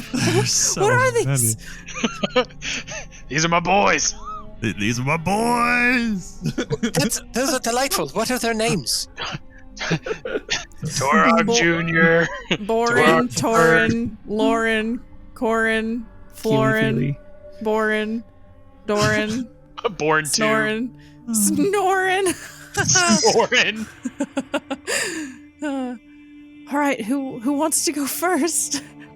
Well, Gideon was going to do his thing as well. No Yeah, time, so- Gideon. There's no time. We've got to go. Hurry up. Then he will make a very quick, simple prayer. Milani, I ask for direct aid. Please send someone to help us. And he will expel all of the powdered diamond dust, and he will perform a miracle. I want right. Frampton to show up and help. Tears are streaming down Kieran's face as he watches this 10,000 gold 10,000 gold disappear. dust go up, and it summons just another little earth element. So good. You cast this miracle, and you can see as soon as your prayer ends, a blinding light pierces through this citadel and envelops this suit of armor over here, which you see it begins to transform. And once the light disappears and your eyes begin to adjust, you see a figure standing there. Josh, go ahead and describe the figure that appears. Oh, I remember that dude. Yes. You see a man of a sharp and handsome visage, now full of confidence. The last time you saw this face, though, Oran, he was filled with regret. But you remember his noble sacrifice at the very beginning of this adventure where he stood behind and laid the ability for the people of Phaendar to run and escape. He sees you and Jessup and the rest of the party, and he says, I knew the Namathi would strike back. They are a strong and proud people. I am honored to stand alongside them again. I am he who will never be gone, the stalwart defender, patron of the atoned, protector of Phaendar, hero of Nirmathos. I am the spirit of Elwood. Oh boy, And yeah, that's he's gonna exciting. he gonna help us. Oran gives him a fist bump. Too Right in bad the he's armor. only level 2. No, since then, he has become a servitor of Iomade. So he has achieved Gideon's dream. Yeah, so Oran and Jessup, you would actually, with your knowledge and affinity towards divine, you would be able to recognize him as a what was the exact term? There's like 7 different kinds of these things. A monastic diva. Yeah, a monastic diva. There's like Diva? yeah. A diva? That sounds about right for Gideon. Yep, that's about right. Yep. No, it's monadic, not monastic. Oh, Monastic is like a monastery. Monadic. So that leaves the 16 of you at the base of these stairs. The 16 of us. so many. Love it. An unreasonable, An unreasonable unhealthy amount. number. Jessup will look at the group and, well, I think we should finish our buffs and then, you fabled hero of Nirmathos, ye shall lead the way. Yeah, he'll take point. Kieran spends 10 minutes casting his draconic ally to get his dragon companion. I would like a token for that, Jason, please. Thank you. The one that doesn't have any stat block. It could do a breath attack. Yeah, as long as it doesn't get hit by any sort of AoE. No, I'm just kidding. Okay, well, might as well do the Requiem of the Fallen Priest King if you guys want that buff again. Yeah. Sure. So for the next 10 minutes, I'm going to have to read through that big list, but Yeah. use some stuff. Yeah, so what is the marching order here? Yeah, Jessup wants to be close to the... I guess, I don't know how you want to do the marching order, but Jessup would prefer to be at least next to the PCs. Potentially there are... Who was his name again? I already forgot the hero. Elwood. Elwood, that's right. Spirit Sorry. of Elwood. What was his real name? Arixon Telemore. All right. But yeah, Jessup want to stay, I guess, just to, cast haste. So if we can all try to be within 30 feet of each other, that would be ideal. Okay, let's So do Jessup will be this. here in the order, so whoever wants to get in front of Jessup and behind him, let's go. Yeah, I figured I'd let the elementals wait. Yeah, They'll I just- suspected they would come in from behind. Yeah. Can you imagine all the Ironfang that are currently in the Citadel when all 16 of these elementals are moving? This thing's doing a massive earthquake. And there we go. Got them all lined up. So let me move you guys to roughly how I interpret this lineup to be as you go up, and I will reveal this final room here. Oh, yeah, they'll fit fine. You enter this room. The 5 of you are first to enter. You see jet black spines of crystal jutting down from the vaulted ceiling of this massive chamber. Crackling bolts of blue, green, purple lightning arc between them.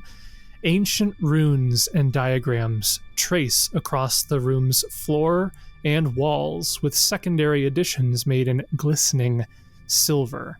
As you enter, you see in the back of the chamber is a creature. One that some of you have seen before. Have all of you seen before, actually? We all fought the simulacrum. Yeah. You 4 are the ones that were there, yeah. So you see the creature, the Dark Naga, Xanathura, at the back of the chamber, weaving spells. And as you enter the room, she looks over to you and she says calmly, "Beautiful, isn't it? So much power, such dense magical energy, gathered here and compressed into visible form. Xenomorph magic truly is fascinating. Even after studying for 100 hours, I've barely scratched the surface. But still, imagine the raw devastation I could bring with a single spell powered by this mana battery. She kind of chuckles to herself, but foolish mortals like you couldn't appreciate such grandeur. Even just this facsimile must be awe-inspiring for you. I take it you are at least capable of detecting magic, yes? Then why not give it a shot? See for yourself this battery's true splendor. You see Xanathara begin casting a spell. You immediately ready yourselves for battle. And then you realize her spell's hardly a dangerous one, as she completes the chant for Detect Magic and begins gazing upwards. She looks almost transfixed, like someone on drugs. Go on. See for yourselves. Sure. Yes, we'll do Okay. it. Yeah, I'll Detect magic. detect magic. Whatever. Sure. I'll Dude, detect magic. All of you have Detect Magic? Yeah, dude. I mean, yeah.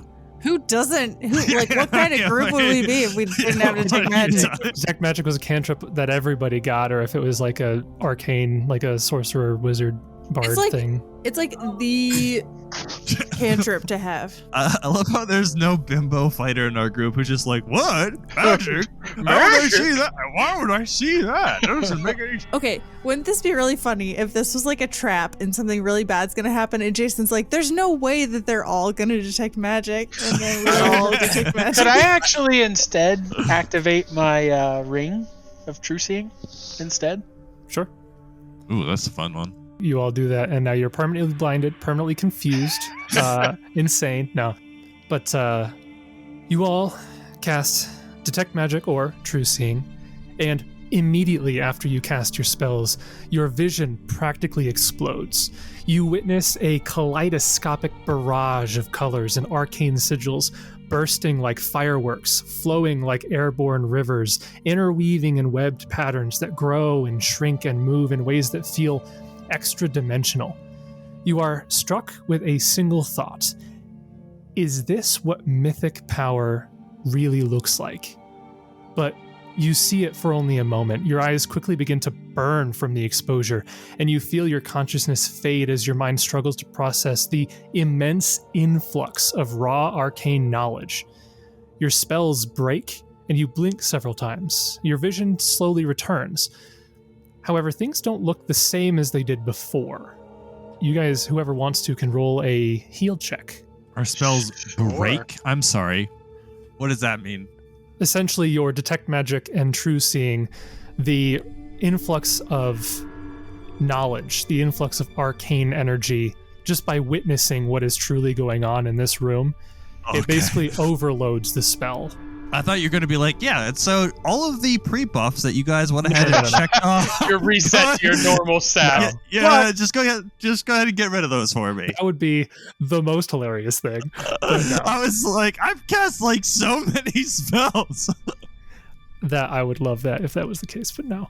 Okay, so we have a 32 heal from Oran, a 17 from Jessup, 21 from Gideon, 7 from Kieran. All right.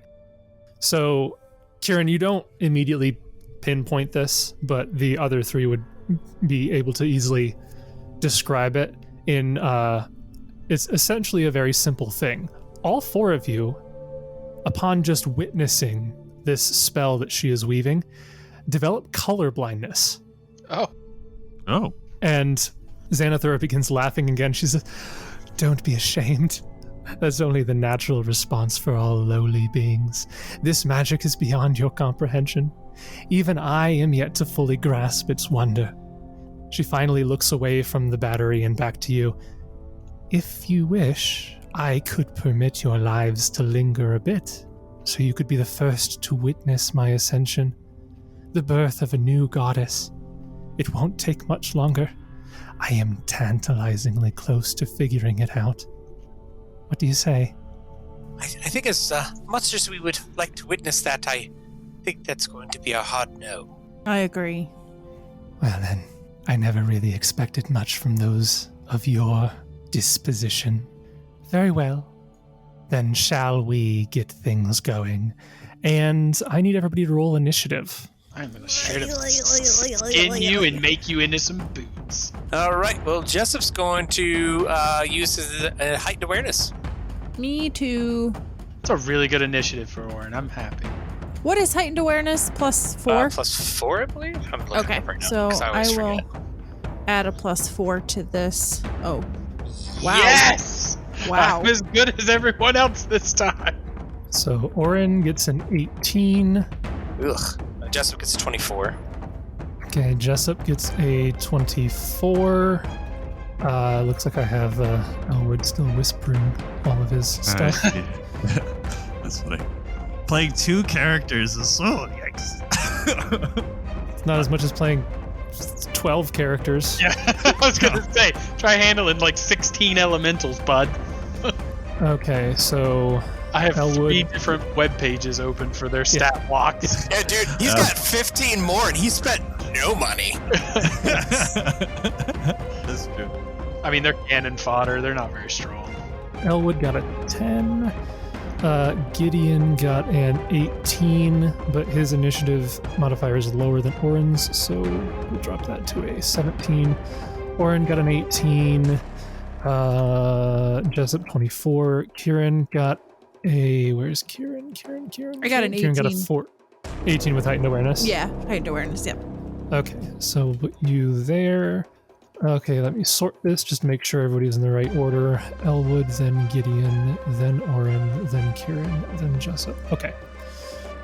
We have this whole big thing with Elwood showing up, and then she, like, Wail of the Banshee and Instinct. Instantly dead. He's gone. Instantly dead. That'd be great. That Oh, would it'd be so awful. good. I'd love it.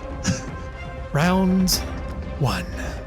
At the top of the round, a creature flies down from above, hidden in the chamber, as a ruby-winged gargoyle descends onto the map. That is its move action. It will take a standard action to throw a javelin at, I guess Elwood is the closest. So let's see. He's got mirror image up if that changes your decision. Okay, I'll still throw it at Elwood. That's a 32 to hit. Yep, it hits. Okay. He's a 30. So he's got 7 images, so I'll roll 1d8. Gets rid of an image. Oh, I haven't had mirror image in a hot minute. Yeah, that is the gargoyle's turn. Right after the gargoyle, we have Xanathura. Oh boy. Xanathura is going to cast a spell on herself, and sure, she will cast a quickened spell. And Jessup, with your spellcraft, the first spell that she cast was Walk Through Space. Basically, she can teleport 30 feet as a move action, or she can stand up from prone as a move action, but none of her movement provokes, essentially. So she can just teleport around without provoking. The other spell that she casts, you quickly realize, is Black Tentacles on all of you. So Black Tentacles is a 20-foot radius. So let me draw that out. That's going to be a rather large area here. Something else cast that on us. Was it the dragon? It was the undead simulacrum Medusa. did. Oh, no, there was the trap outside of the undead Medusa. That's what I'm thinking of. There was yeah. that too, yeah. But the simulacrum had cast this spell on you as well. Yeah. I do remember that, yeah.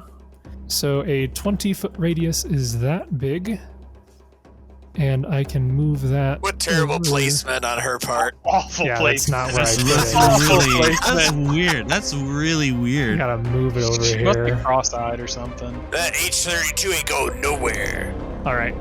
So she casts Black Tentacles right there on all of you. And so this spell causes a field of rubbery black tentacles to appear, burrowing up from the floor and reaching for any creatures in the area. Every creature in the area is the target of a combat maneuver check, so we'll have to do that. The CMB is caster level, plus 5 essentially, so we'll do this in order. So it's against Elwood. This is a CMB check to grapple him. That is only a 29. No. And that's against CMD or CMB? This will be against CMD. This is a CMB check against your CMD. Got it.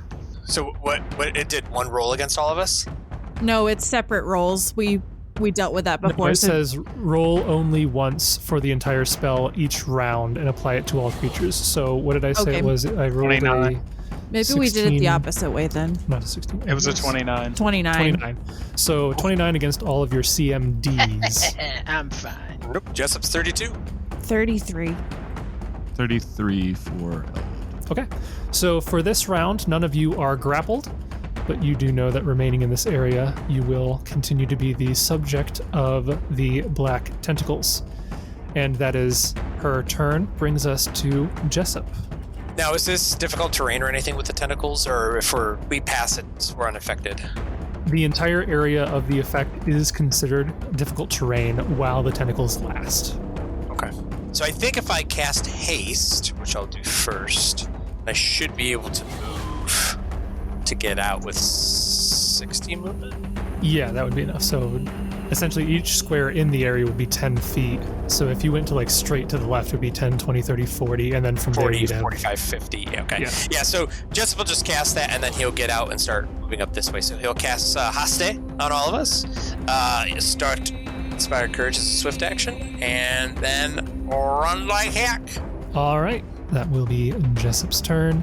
After Jessup, 2 more creatures appear and descend onto the area. It is green and red. 2 more gargoyles appear and descend into the map. They will also throw javelins. I think this distance, what is their throwing distance? It's actually rather good. Okay, so they will each throw 1 javelin at you, Jessup. So the first one is probably going to miss with a 26. Yep, 34 now with haste. All right, and the other one gets a 31. So they both miss their throws due to range penalties. And that'll be their turns. Bring us to Kieran.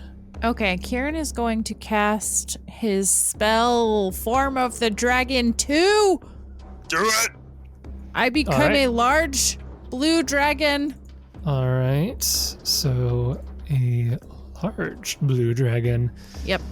So I get plus size 6 to strength, plus 4 size to con, plus 12 to natural AC, minus 1 to regular AC, minus 1 to attacks, plus 1 to CMD, plus 1 to CMB, minus 2 to fly, minus 4 to stealth.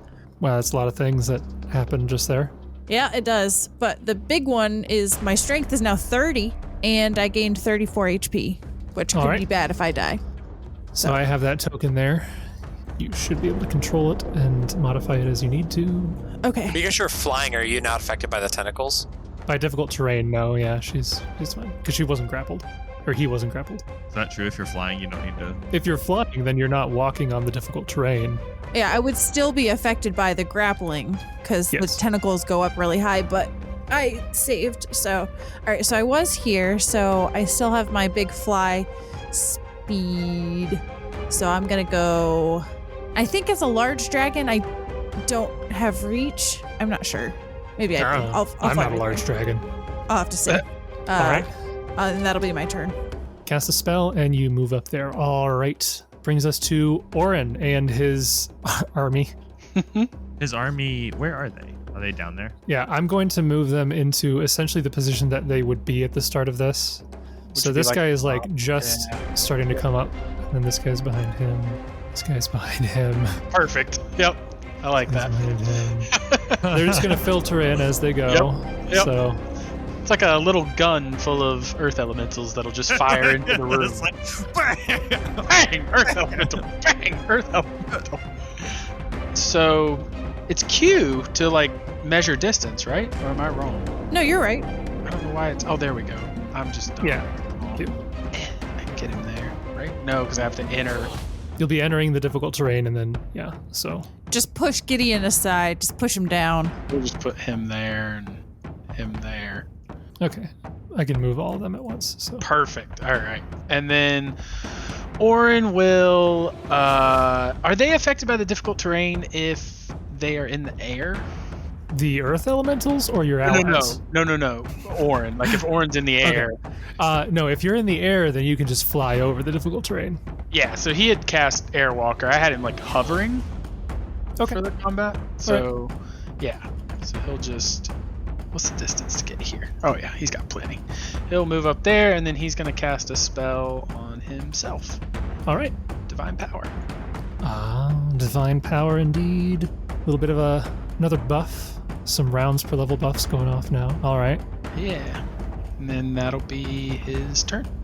Yeah. Okay. And that brings us to Gideon. I am also going to Divine Power. Copycat. I already had it checked because I knew that was going to be my first. Mm-hmm. I know. I inspire you. I get it. Hey, you do it in your own way. And then I think swift action he'll do Divine Might against Zeno. Okay. So move, standard cast a spell, and then Divine Might. All right. That's Gideon's turn. After that, it comes to the final gargoyle. Jumps down and is going to throw a javelin at Gideon, who's the nearest target. That's going to miss. That's a very, very bad roll. Not even going to add it up. It's natural 4. That's not going to do it. So, bottom of the round, we have Elwood. Trying to see, Elwood does have fly speeds. 9. Wow. Go wherever he wants. So he'll join the fray and slices that one. All right, so he's going up there and he's rolling an attack.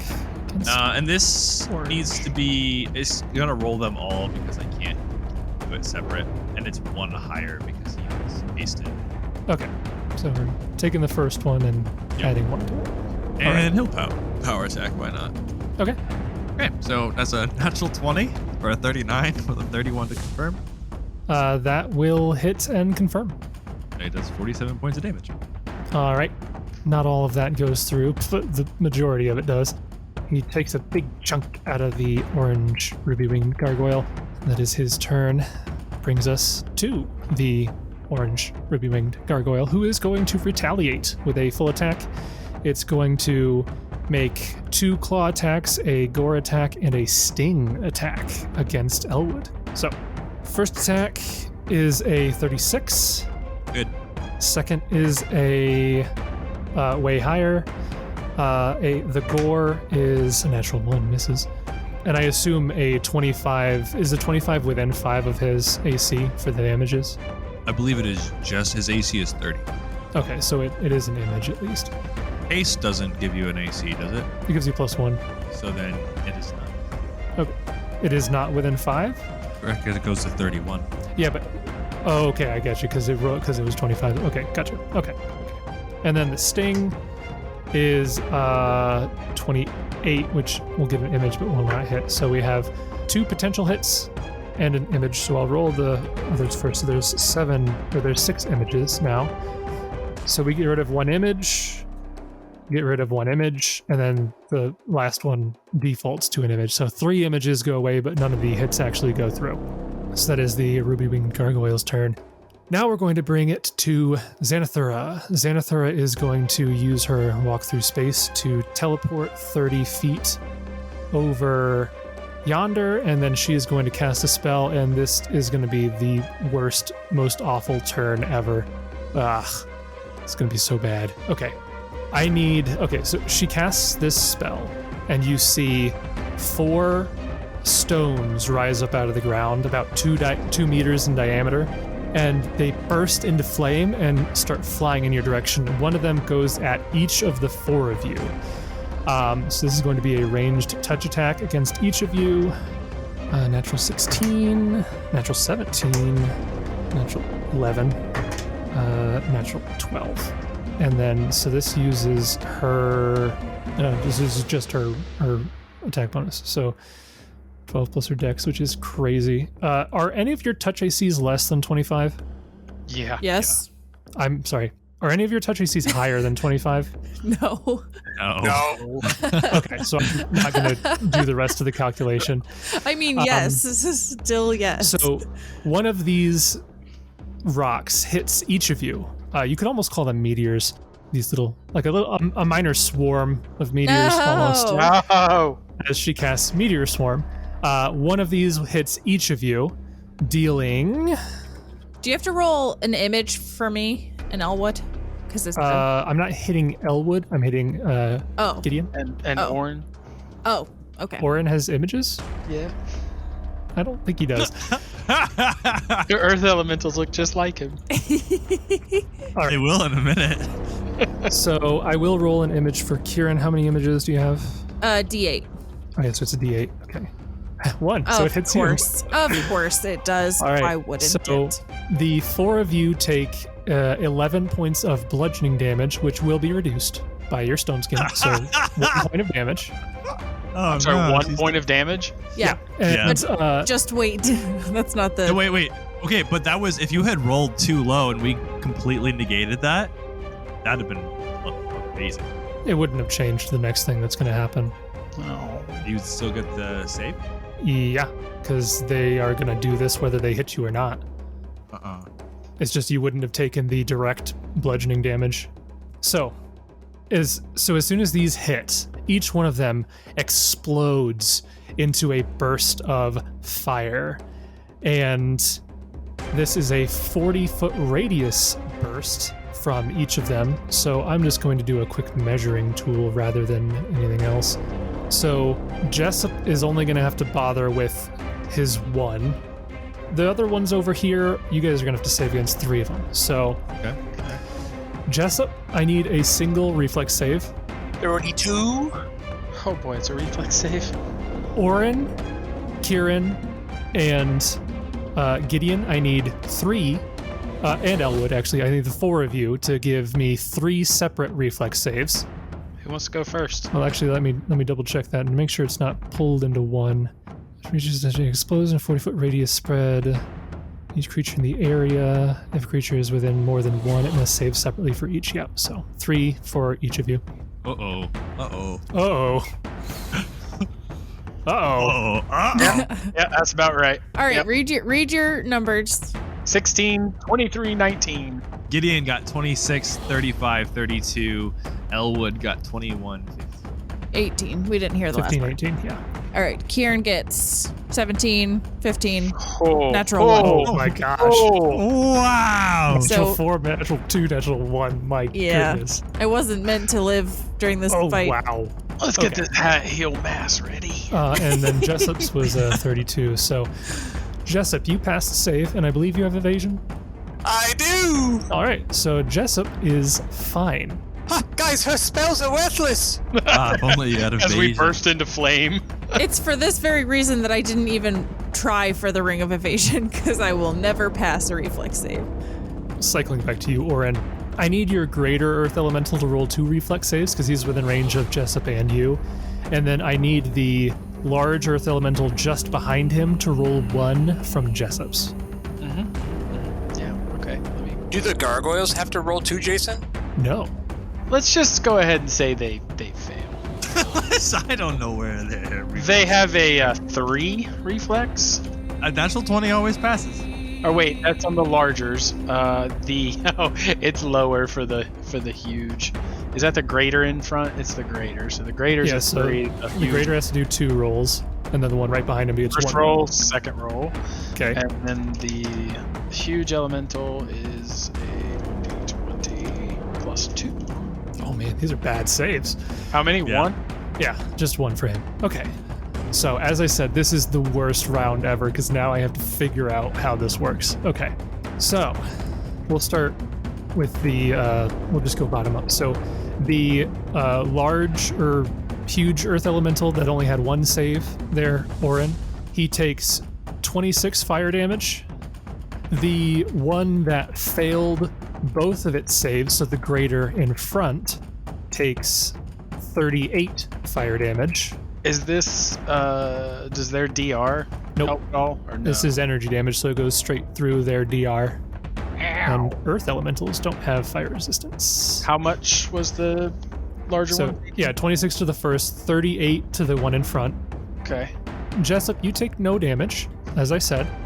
Oran, your rolls were 16, 23, 19. All 3 of those fail. It's gonna hurt. So you take 61 points of fire damage. Okay, hang on. I've got some temp HP that I gotta burn first. Okay. 61 61 total fire damage. minus my 16 temp, so 45 off my health. Going up to Kieran. Kieran, you also failed all 3 of your rolls, so you take 68 points of fire damage. That's not insignificant. Moving up to Gideon. Gideon passed 1 save and What? failed the other 2. Wait. Really? Yeah, you rolled like a 30 something, didn't you? Yeah, but the 26 and the 32 both failed. No, you passed 2 of your saves. Yeah, your 35 and your 32 probably passed. Yeah, Gotcha, the 26 and failed. This is a 9th level spell. It's a high DC. No, I thought you said it. I thought you said it only passed 1. No. Oh. So for the 2 successful saves, you take 18 points of damage, and then for the failed save, you would take another 22. So that's a total of 40 fire damage to you. Okay. And then Elwood failed all 3, right? Yeah, but save your breath. He is immune. Acid, cold, electricity, fire. Immune death, to next acid, turn. cold, electricity, fire, death. Okay. Yes. So he would take 77 points of fire damage, but he takes none. Nope. All right. So that's her standard action. You doing okay there, Jace? I can hear stress in your voice. There's a little lot bit. that goes on when you have 13 combatants that have to roll saves individually. That's fair. I feel the stress. I'm having fun. Are you having fun? Yeah. It's there's a lot going on. So that was her 9th level spell.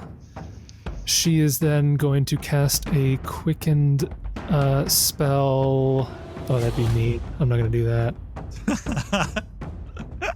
What's the worst that could happen? She's going to cast a quickened. Which one of these do I want to do? Magic missile. This would be a 7th level spell. Let's do that. That's a easy enough one to do here. She's going to cast Spiked Pit. Oh. Actually, no, you're all flying. She's not going to do that. Yeah, I was gonna say, do it. Do it. I'm sad because I forgot that you're like literally all flying. Literally. For the first, and I'd like to just point out, the first and only combat this entire AP, Oran is flying. Okay, finally took airwalk. She's actually not going to cast a quicken that turn. She's going to hold off. Or 5th level spells are worthless. So she's going to cast a quicken magic missile at. We're going to roll randomly for this. 1, 2, Elwood, 3, 4, Gideon, 5, 6, Jessup down there. So Just skipped Kieran or can't reach Kieran and Oran. she's not going to bother with Kieran. She's assuming that he has shield. I don't know if he does, but she's assuming that he does. And Oran is a little bit further away. I rolled a 3, so that'll be against Gideon. So this is magic missile against you, Gideon. She has 5 missiles. Yeah, joke's on you. He's got an earring of shield. Nope. I just have shield as a spell-like ability. So, yep. It's a minute per level. So. Did you cast it earlier? I No? forgot Okay. about it. No. All right. I just have it. No. I know the as I could have, and I literally got every single other all of my minute per level ones, and that was just one I forgot about. Yeah. Well, I didn't think that you'd use it because you have a shield that probably has a higher bonus than shield. Yeah, but I have done it in the past for the express purpose because I have also Right. spell immunity. So I have done it to get shield, so I'd have immunity to magic missile and spell immunity to veneration, scorching ray, and slow. Right. All right. So let me just roll this just to make sure that it goes through. Because you have spell resistance, right? Yes. Yep. 29. Yeah. If I roll anything less than 30, I haven't been asking. Do any of you have spell resistance higher than 30? No. Okay. No. Yeah. I rolled a natural 18 on the meteor swarm, so I didn't even bring it up. So yeah, this one is also 32. So magic missile does go through your spell resistance. You take 20 points of damage. Oh man, that's what I get for not remembering. That's not too bad for a 7th level spell, though. Magic Missile Quickened is a 5th level spell. Yeah. Oh. And after Xanathara's turn, we go back to Jessup. Oh, gee, I get to go. Well, Jessup looks unscathed. That's not true. He did take 1 point of damage, so he could use That's a heal. He could use the actual spell heal. Heal, spell heal! Jessup's down! My toe hurts. All right, well, Jessup is going Shadowbard. So he will select Inspire Courage as his target for the Shadowbard. All right. And then as a swift action, Jessup will put Inspire Heroics on himself. So it's a standard action, swift action, and I guess I don't really know where I want to go. I think I'm gonna stay here, move equivalent. I will pull out my bow though. Okay. And I think I will leave it at that. Okay. That brings us to the green gargoyle. It is going to probably move up here. It's got a 60-foot fly, so it's actually going to charge at Jessup and make one attack with its sting against Jessup. That is a 36, nope, charging 38 to hit. Ah, crap baskets. Just 38. 38, sweet. Good thing I charged. I actually had to charge because you were 65 feet away. It's so crazy how high your AC is. Inspire Heroics gives me +4 dodge. All right, so this will deal 12 points of piercing damage, so you take 2. And this ability occurs. A creature struck by a ruby-winged gargoyle's sting must succeed at a fortitude save. Go ahead and give me a fortitude save. Jessup. Ooh, Jessup's favorites. It's 22. Do I pass or fail? Do you know whether you pass or fail before you decide to do what you might be deciding to do? Well, because I do believe that Saving Finale specifically says that I get to know if I fail the saving throw. I guess you don't have to tell me the DC. I just need to know if I fail or not. Okay. Saving finale is when you fail, then you can use it as a reaction. Okay. You do succeed the fortitude save. Okay. You can feel that there is some sort of effect going on. One that is not unlike many similar effects that have affected you throughout this campaign. No, Oh you my didn't. gosh. You are able to shrug it off this time, and you're okay.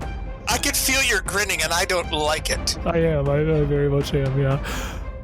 That brings us from green to red. Red is going to charge at... We'll go to Elwood since that's flanking. So +2 from charge, +2 from flanking, and he'll just do a... well, he'll try a sting. He doesn't know if... I don't know if he's immune, but we'll see. Well, that's definitely going to hit. What is that, 41? I think that's 41 to hit with the flanking and charge. But he has images, and there are, what, 2 images left? 3 images left? 3 images left. 3 images left. 1. So this does actually hit Elwood himself, meaning he will take 12 points of damage. Okay. And he must make a fortitude save. He might be immune to the He's after immune. effects regardless. Yeah. Let me look at the immunities again just to see. Yeah, it says petrification at the end. Some very specific immunities there. Yep. And he's immune, I assume, to energy drain as well. Yeah.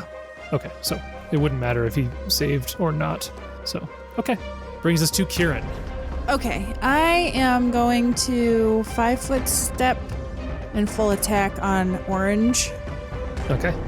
And just for the fun of it, I'm going to use my power attack.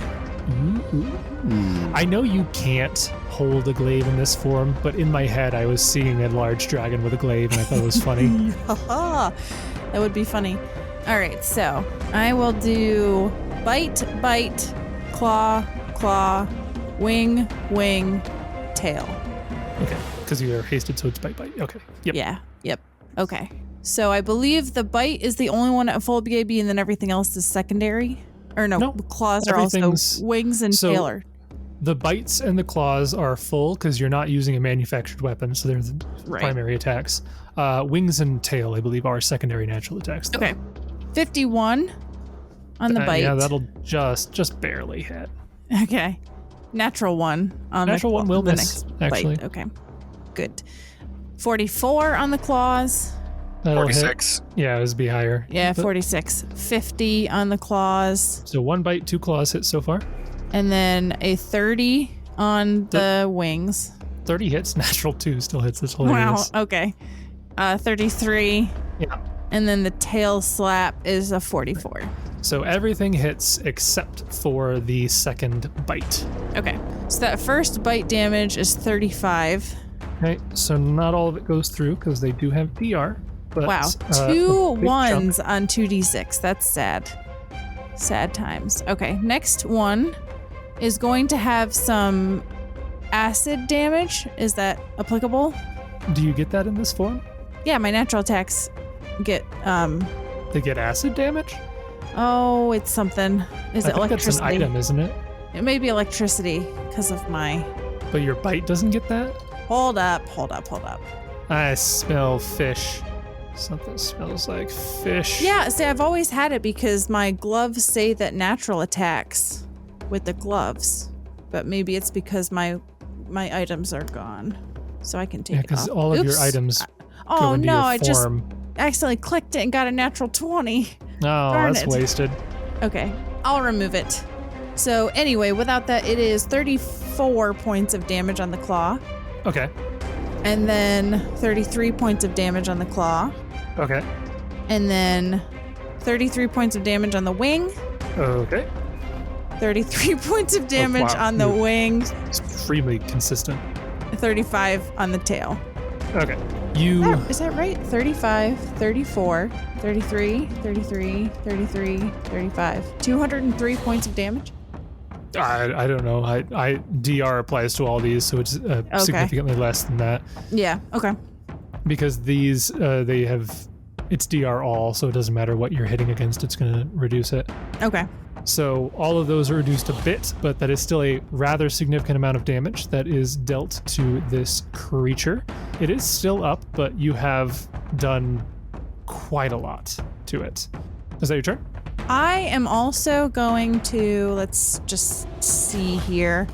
I'm gonna wait on anything else. Yep, so that'll be my turn. Okay. That brings us to Oran. Just so that I don't forget Oran, the Black Tentacles would have made a check against the Elder Earth Elemental. I'm sure that they can't beat its CMD, but I'll roll it and see. No, I think I rolled maybe one higher than before. I think that's a 30 total. No. So, no. No, sorry. So it's fine. Difficult terrain still, but it's not grappled or anything, so. Could they potentially earth glide to avoid the... They can't earth glide through this stone. It's the same as like the tower that you guys went through before. it's like that, yeah. rune tower type The stuff. entire Yeah. obsidian structure here is basically suffused with like magic, preventing that sort of thing. Otherwise, this would not be a very defensive structure in the plane of Earth where everything can earth glide. Right. He's just gonna move there, there, and then the rest of the line can shift and shimmy, yeah. shimmy. Yeah. They'll actually, I guess he could move further. Yeah, they can all double move if you'd like. Oh no, roll 20's lagging out pretty bad. Roll 20 is like you're not supposed to have this many.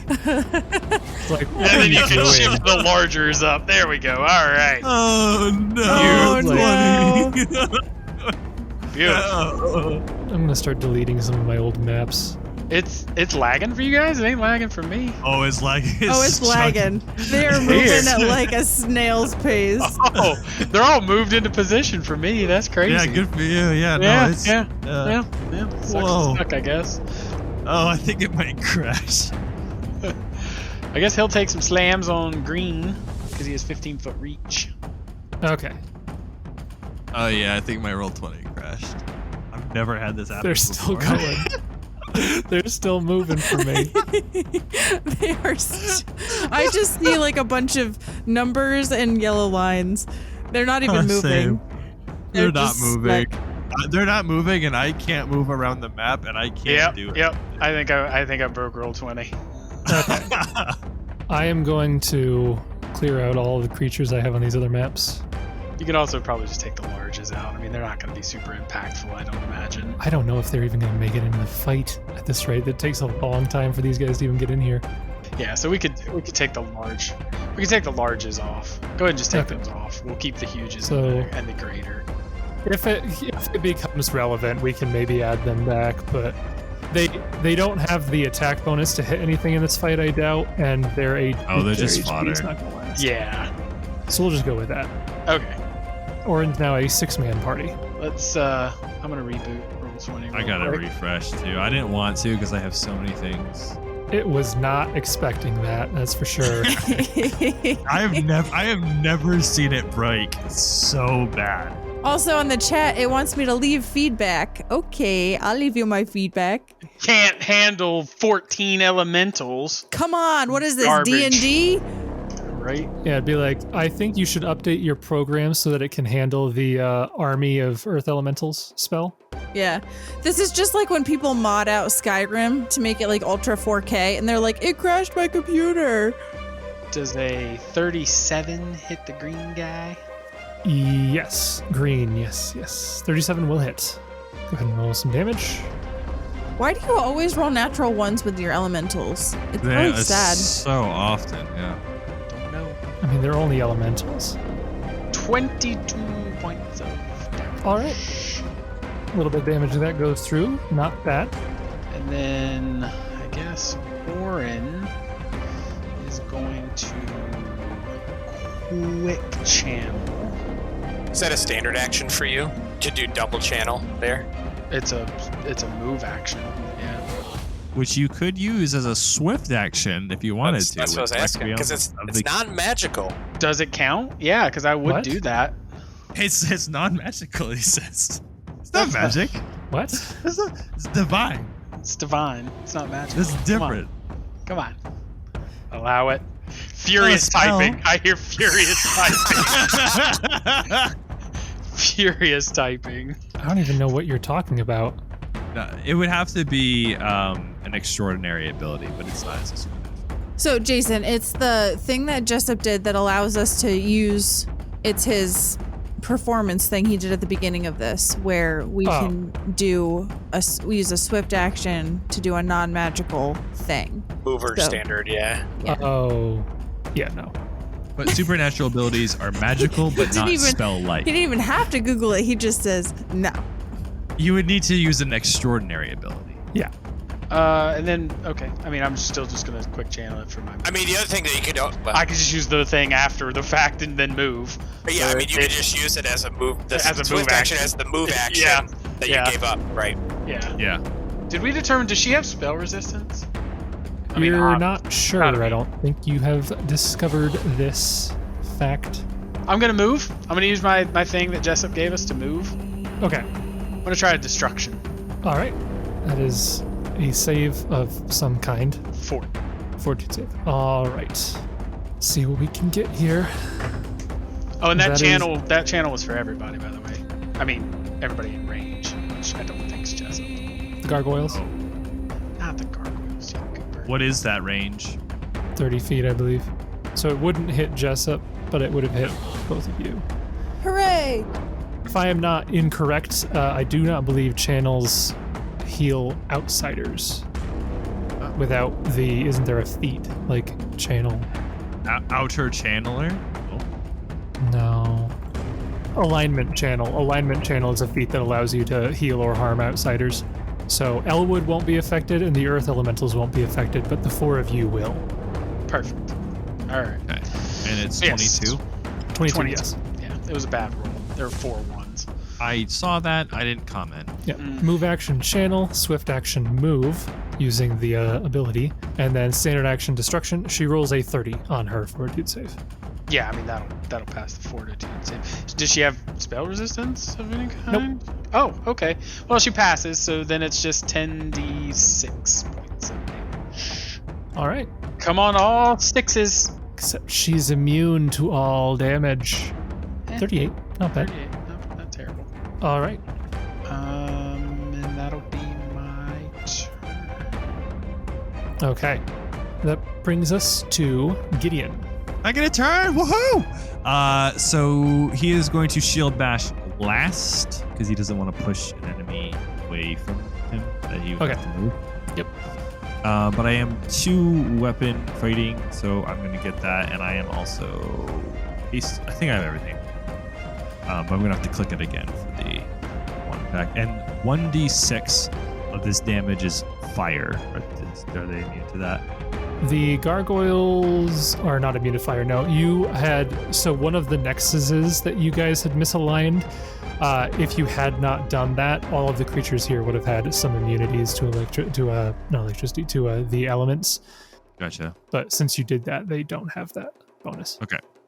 Okay, so the first one I see 47 that'll hit, 34 will hit, 33 will hit, natural 1 shield bash will miss. That's so sad. 42 on the haste attack will hit. So all those will hit except for haste. If we factor in the DR. Okay, so your fourth attack is enough to put orange. I assume you're attacking orange. Yeah. Okay. Fourth attack is enough to put orange down.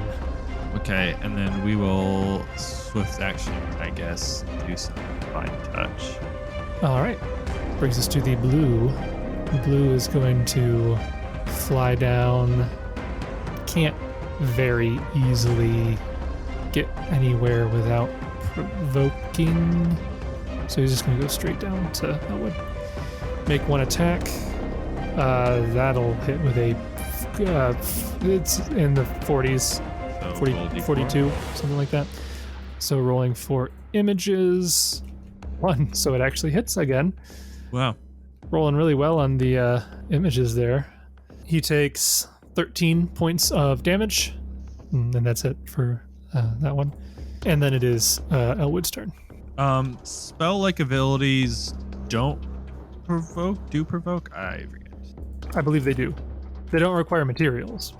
Using a spell-like ability while threatened provokes attacks of opportunity. Yes.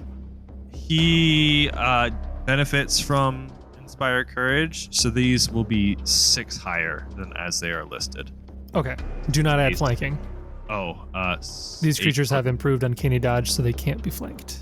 Okay, so just sit the +6. Okay. So 28, 25, and then one more hasted attack. 30, more than 37, however much that is. Okay, so the 28 and the 37 hit. And 5 higher for both of those damages. Okay. That brings us to the top of round 3. And we're not going to be finishing this combat tonight.